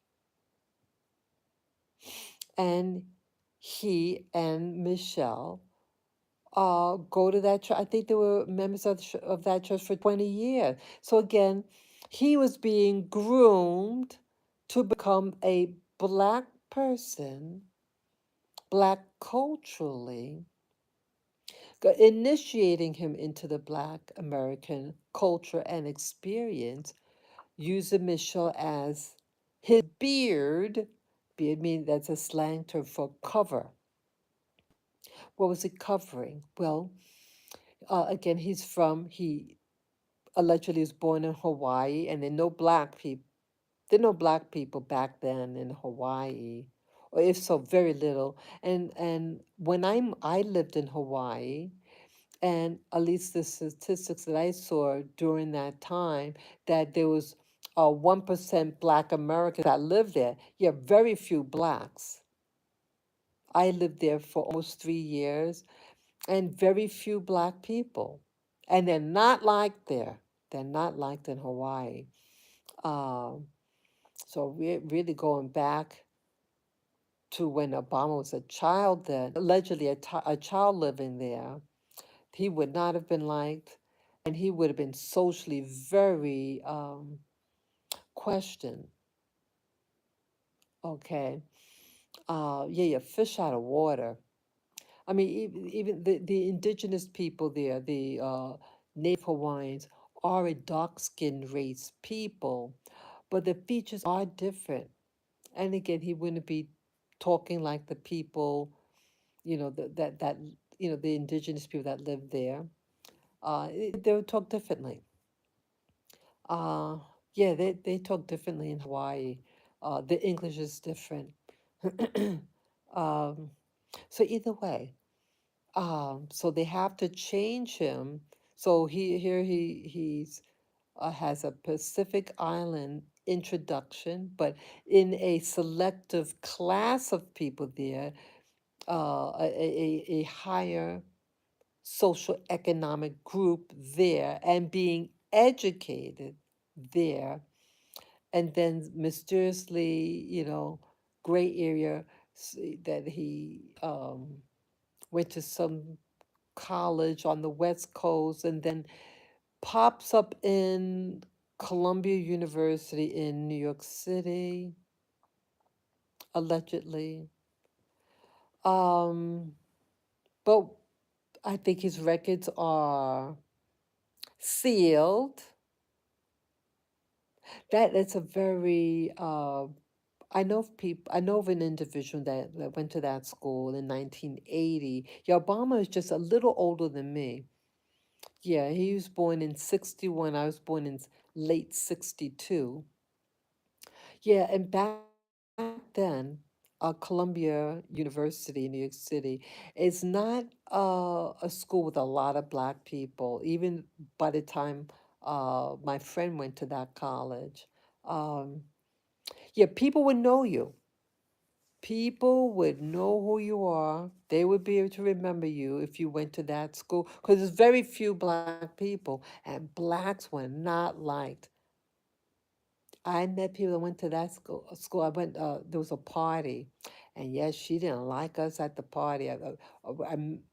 I used to belong to this skating group. It's not like an official member, not like you had to sign get accepted in the group as a member, so to speak. And you go to the parties and everything, and they had this one lady from Europe, and she used to stayed with us, and she threw a party for the people to come by, and she was a room she had a roommate from Columbia University, a nasty woman, um, a hater. She didn't like us, and then something happens in their apartment, and we were all ordered to leave. Yeah, yeah, it was really sorry, it was real problematic. Yeah, that was in the 1980s. 1980, they didn't like it. They didn't like blacks. They don't like Puerto Ricans either. They didn't like anybody from uh, that social economic. Um, so he really wouldn't have been embraced by the people of that university, to my understanding. But again, um, it seems like with Obama, everybody seems to love him. And then he allegedly, after Columbia University, goes to Harvard Law School and get even fewer black people at Harvard Law School. And they show, wow, it's questionable even if he even graduated from it's just a because the records are sealed. Why are you going to seal records? What is there to hide? Because identity is very important. One's identity is very, very important. When you have to hide somebody's paperwork, when you have to hide somebody's true birth certificate, and then when you question it, you are called a racist. See, they're purposely putting in so-called black people in office because if you question the agenda, you get labeled as a bigot or racist, and this is a form of um, social warfare against you, the public.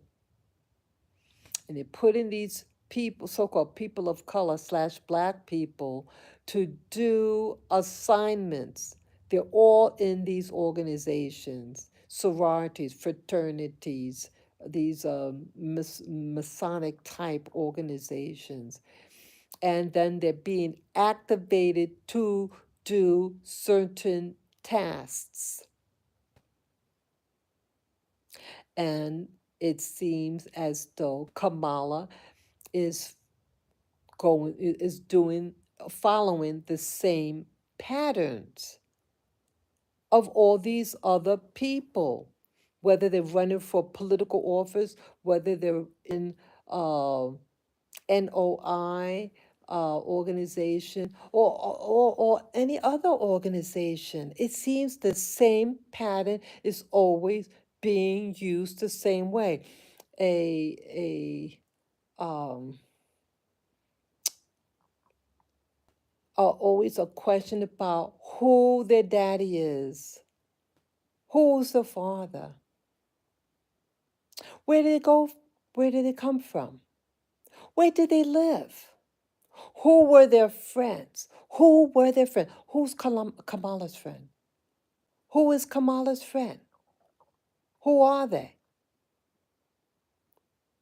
how come she's not married to a person from the community if she's using the black card now to pander to Black America? See, the black label and Black America is a very important power source. And Black America's power source is being um, siphoned from outsiders. The Black power America is being siphoned out by outsiders. And they're going to use that black power against Black America first. And they're using that power structure of obtaining the power from our demographics, and then use it against, eventually, against the white, the current white power dominant group in America. They are targeting the straight, white, conservative family. And they want to get rid of us all. They're getting rid of all of us. Kamala says she loves America recently. I think she did it. She did an interview with Oprah. And she says she loves America. How could she say that with a straight face? When everything that she's recently been doing is hurting America. She is hurting us. She is bringing in thousands and thousands of illegals, people who aren't vested. They're not vested. They're not questioned. They could be criminals, gang members, people from mental institutions. To bring them in, and again, I'm from New York City. I left last year. I left America in 2023, and I lived in New York City, in the heart of New York City. And you see people on the sidewalk, recent migrants slash illegals from Venezuela begging on the sidewalk with the baby in the winter. And so, why would you invite someone, bring them in the country, and have them on the street? How's that being even love? Loving for humanity. Okay, you want to help out so-called the down and out in the people of the Americas and give them hope, right? That's what you want to try to pass off. Uh, what are you telling these people for them to come in masses? You help them out for a season and then you drop them like a hot potato. For families in New York, at least, you have 2 months and then they throw you out of the shelter. And if you're single, no kids, you have 1 month and then they throw you out. And then you have to reapply again. Hopefully, you get a seat available. But it's in a thousand, nonstop.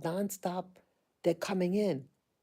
How is that loving America? What about the people who are born and raised here, and their safety? How is this showing love and safety for the citizens here?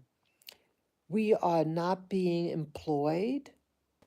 The jobs that were created, none of them were given to the American people, and that these new jobs were generated for the illegal aliens. How could she say with a straight face that she loves America? I am so saddened by these aliens, people who have a hatred for their very own that they claim to love. And her pandering to Black Americans to vote for her. But you notice everything, it seemed, about her when she was on Oprah recently. And I did not see the interview, but I saw clips of the interview, and I thought it was amusing that it was a live audience, um, and it was a small audience, and then against the wall they had a like a giant monitor against the whole entire back wall, and it was just like little pictures of people, um to make it look like she had a full house.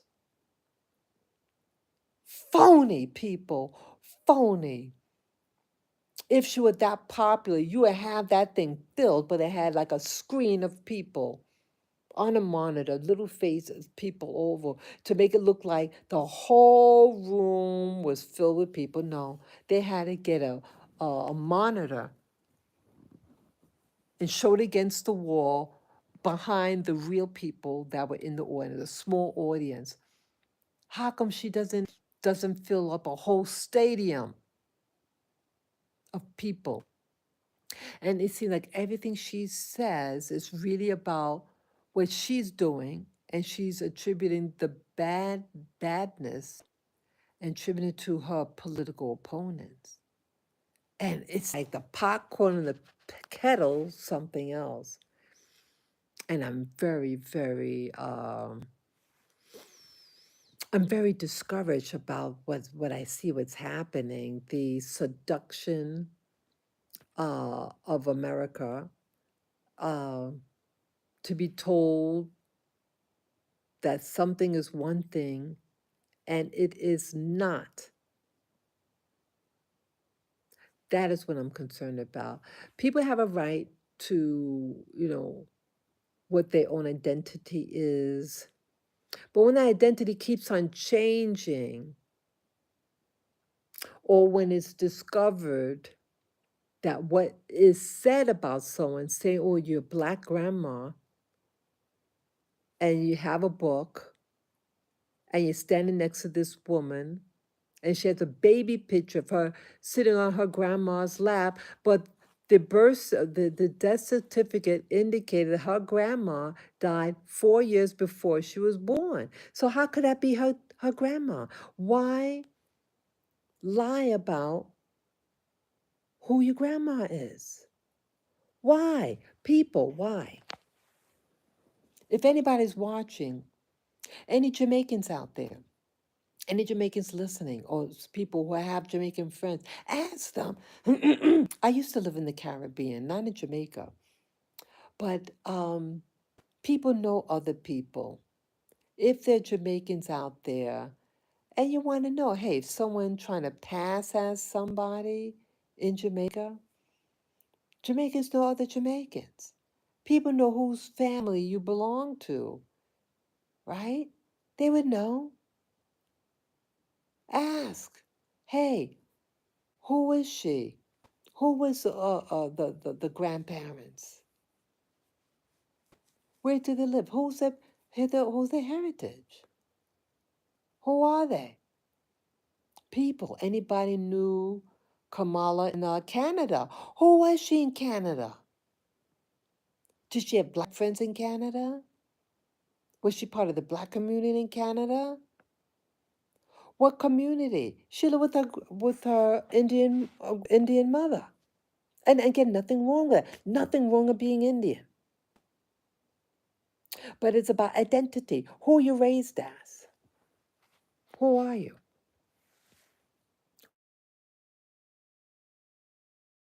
Well, did you follow a religious organization? Were you raised as a Hindu? Who are you?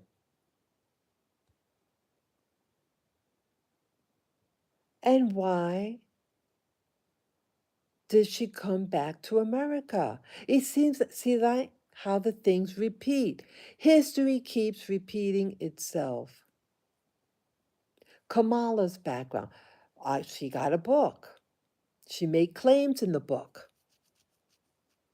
Then she goes to California, and then. And who does she marry? Why did she marry who she married? See, I'm thinking also, people also who are initiates seem to hook up with people of certain backgrounds. So I'm seeing like if you know who she's married to, again, she has a right to marry who she wants to marry. But she's not married to, that's also that she's not married to anyone of the Black community. And I'm wondering whether her husband is a form of a handler for Kamala. Is she being handled by the member of her husband's background, people? Okay. And even with the current and the opponents, who's really representing them? I'm noticing even with her opponent, Kamala's opponents who want to run for office, I notice some of them are surrounded by people of, of demographic that are different from their own. Trump is surrounded by people outside of his own demographics, I notice. And then they have the VP, person who will be running as VP for the Republicans.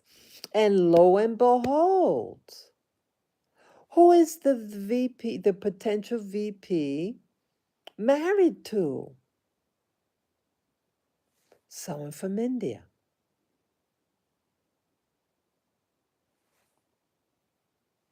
Who was the wife? She's a really pretty lady. You think it's just by chance that he is married to an Indian lady and the person who is the current VP is of Indian ancestry? Is that a coincidence? What a big coincidence. OMG. They're playing me stupid. They're playing us stupid. See, no matter how much you bite into it, remember the commercial about the candy bar, that no matter how you cut it, whatever the slices you get, you come out with peanuts. It's the same thing. It's one candy bar, and you can cut it thin or thick, but you end up with peanuts. They're giving us peanuts. So whether you vote for Kamala, and who is it? Who are these people? If you go Republican, who are they really? I think they have handlers. And I wonder, like, even the VP to be that's running for vice president for the Republicans. Um, Again, I'm not about talking and preaching hate. No, I'm not about that. I am noticing patterns. I'm noticing patterns that didn't exist before, but they exist now. And the same names keep coming back. And I'm questioning, who do they represent? Why now? One thing I'm noticing, so they showed recently, they had a list of, by ethnic groups, the top group and the bottom group of the social economic ladder. On the top of the group in America, the social economic group of money, of financial wealth, of the wealth in America. Who was the number one group in America? Do you have a guess, people? Do you have a guess? Well, the top person on the list, the top ethnic group on the list for the economic power are Indians. Indian, there's nothing wrong with Indian, but the number one group is Indian. Guess who's on the bottom of that economic ladder? Who's on the bottom? Black America. and white people, white Americans, was in the middle. Look at that. But people are targeting, look, isn't this interesting? People are targeting Black America. Cops are attacking us. Yes, there is racism in America. Yes, it is. There is racism in America. And yes, Black people, Black Americans are being targeted by certain law enforcement. And I remember the recent incident that happened to me about, was it 2 years now? 2 or 3 years now. An event happened to me, and it was very unsettling. I was attacked, and the police, when they came to the scene, made me feel like I was a perpetrator. I was attacked by random acts of violence. And if I felt that at one point, if I continued to speak to the officer, that I would have been arrested. And I couldn't believe it. The son told me, shut up, to myself, to be silent. And I closed my mouth. I saw this is going nowhere, and I didn't want to be, I didn't want it to escalate. I couldn't believe what was happening to me. Yes, there is bigotry and hatred against certain people, especially in New York City. And my saying so doesn't mean that I hate other people. I'm just pointing out what my experiences are. It bothered me so much, I decided to leave the country. It bothered me that much. So, yeah, one's heritage seems to hold a lot of weight. And I'm looking at, sorry, these mosquitoes. Sorry. I see things happening so quickly. And to see that list recently of the economic levels in America, and it showed Black Americans on the very bottom. Yet Kamala said to Oprah, a Black woman, that she loves America, but she's done nothing to assist in her almost 4 years in office as VP, and she's done nothing to assist, to empower Black America, but she's using the Black juice, the Black community, and siphoning our political power to win office. But she doesn't deserve our vote. She doesn't deserve our vote. What has she done? Nothing for us. A nothing burger. And what they call now, this new expression that I heard, food salad. Her verbiage is what do you call a salad. Word salad, that's the way they use word salad. That's the first time I've ever heard of it. Yeah, and I listened to, see, for 3.5 years, I really didn't hear Kamala say anything. 3.5 years, nothing. I haven't heard anything, but I just heard her laughter. Just saw video clips, her keep laughing, but I never heard content. When I heard of her, it was in the context of her laughing, and it was irritating. And then I heard about what they call the word salad. And now we're getting closer to election time. It's coming up in November and it's September. And now I'm hearing the word salad. And then, okay, now I see her on media more often now. But I'm listening. Someone can ask her a direct question.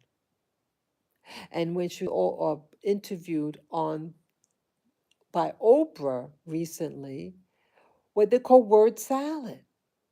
They can ask a direct question. What are you going to do to empower uh, the economy? Something. And it was nothing. Nothing. And I'm saying, well, she's using words, she's speaking in English, but she's not answering the question.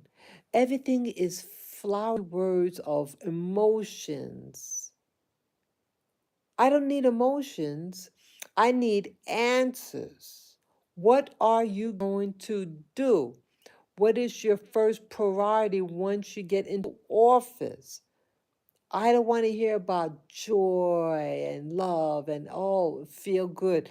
What are you going to do? Why, if she wants the black community to vote for her, why does she never talk about her black father, her alleged black father, the Marxists? Why? Why you pander to a group and you never talk about your own father? Why? She'll talk about her mother a little bit, about single mothers. But what's happened with the single mothers in America? Aren't they being pushed out and in favor by the migrants? And they're getting preferential treatment and getting into medical care situations before the American public? I lived in New York City, and they said I had to wait 4 months to see a podiatrist. The medical health system in New York City, where I lived, is so backed up that the American public cannot get medical attention right away because it is filled up with migrants. And a lot of these migrants come pregnant slash anchor babies. Anchor babies. And they're getting in the system first. They get assistance first. And now it's coming out that some of them have been given the EBT cards slash food stamp card. It's all the one card. And some of the receipts were seen and photographed. And it's showing that they have thousands of dollars in it. Who is financing these EBT cards? How do they get so much money in it? Isn't it, if it's being put in by the government, how is it being filled? Where's this money coming from? Isn't it going to bankrupt us? How are you going to pay it back? You just printed out more and more and more money. And when you do that, printing out a lot of money, you are going to get what you call inflation. And you need more of the money to buy things. And it's forcing people in poverty, poverty, poverty. How is that signaling that you love us? See, it's not what people say, it's what they do. And surprisingly, Kamala said the same thing. I think it was on the Oprah program, but it was a recent interview with her. And she's talking about uh, her opponent, but it's what she's doing. What is she doing to us? What is the final outcome of her lack of attention to the borders? If you say you love America, why do you keep an open border? Some black Americans are speaking out now. See, we spoke too late. because we believe the lie of the race card. Oh, if you say something about a person of color coming across the border, you're a racist, they say. Now it's hit your neighborhood. And when you try to get the doctor's appointment or when you want to go for a job, you're not selected and those others are. I say, hey, boycott those companies that hire illegals. Boycott them and say, no, we're not going to have this. No, American first. American first. Hire Americans first. We're starving. We're on the edge. And some of these illegals are being weaponized. Somehow these so-called people who are, what's the word, refugees, how is that they got money to buy those mopeds? Now it makes sense. Now it makes sense how they got it. The EBT cards, the money card, and they're buying the bike with it. How is that? How come they didn't do that during the COVID? And giving thousands of dollars on the EBT card for Black people to maybe, hey, go in the food delivery business. That's what they allegedly, that they're going to be using these bikes. But it's interesting, because I live right in New York City, right next to the hotel that housed these illegals, and in front of the hotel, and I showed videos of it to you when I still lived in New York City. I showed videos of it, and it's all lined up right in front of that hotel. And they're never using those things for food delivery. They use different bikes. There are people who deliver food, but they don't use those type of bikes that they have. Yeah, but you did see in videos the guys with those bikes, they using it to rob you. They attack you from behind. Sometimes they work in pairs to get two bikes, and then they attack you, and that's why they're there. They're going to be weaponized, and they're going to be um, activated at some time. And when I saw that, when I sensed that, hey, it doesn't make sense. How come they got all these bikes and who gave them the money? Uh, and they're all what they call military age men, a whole bunch of single men. Where did all these people come from? Some of these people are from prison. Hello, is that love? How could Kamala say she loves us and bringing in uh, men, um, military age men, and no jobs, no skills? They're going to compete with Black America. Hello, people. Hello. Yeah, this Kamala, she talked about being that she's middle class. She's not middle class. Her mother's people of the ruling class of India. She is a Brahmin.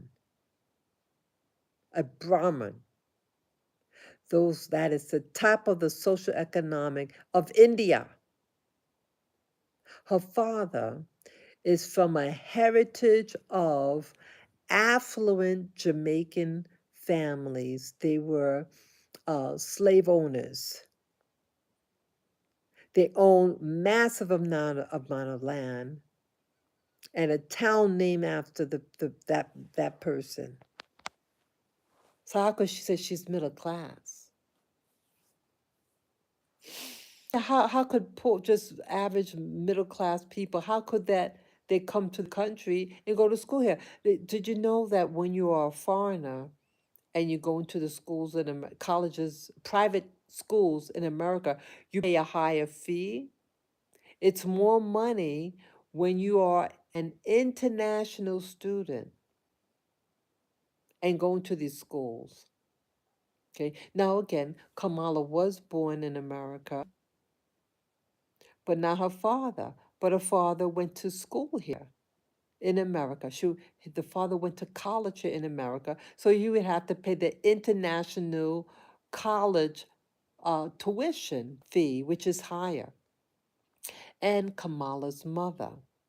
How are they able to swing that? Because it comes from money. They're not middle class. They're of a higher social economic level.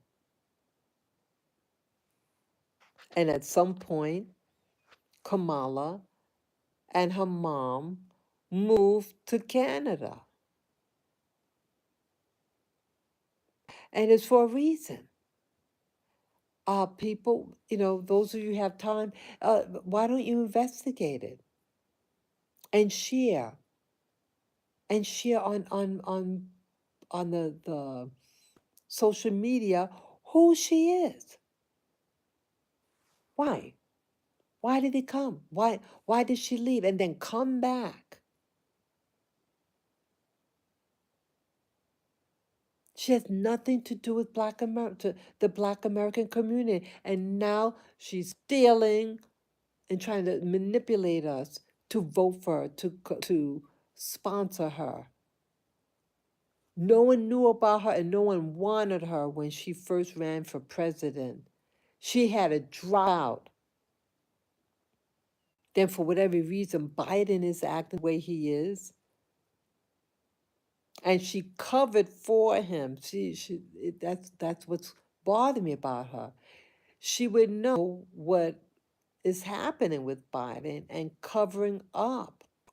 So if she cannot diagnose that a leader is senile, how's she ever going to make good judgment about war or anything detrimental for the American people? She's not qualified. She has not demonstrated logic and reason behind what she does or what she allows. And is this what's really bothering me? And I really want Black America to wake up and not just want to, um, don't just want some because of their gender. But again, you have your right if you just want to vote for some because of their gender. But know about the consequences of what your actions can do. Oh, just something popped up on the screen about, wow, about Candace Owens. Yeah, someone, yeah, I have certain favorite YouTubers, and they, they're now questioning someone else who is investigating Kamala. Yeah, I mentioned earlier, Candace Owens is investigating Kamala's story. Video just popped up on my screen. Yeah, people, please, I know I'm long-winded. Um, yeah, just have this video on in the background but but get the essence of what I'm saying. I'm noticing patterns of behavior, patterns of selection, of putting people in positions, whether you are the member of the leader of the Nation of Islam. What is his background?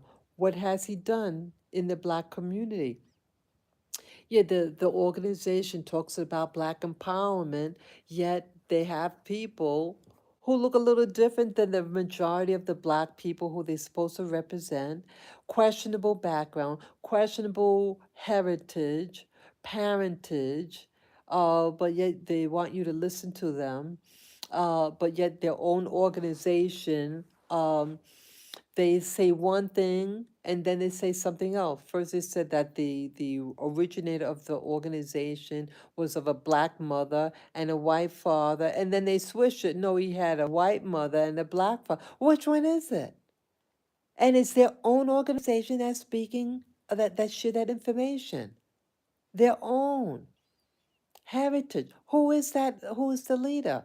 Who are they? What are they? How is that? How do they select? But it seemed to select people uh, who represent them to look more like them, less black and more European looking. Why?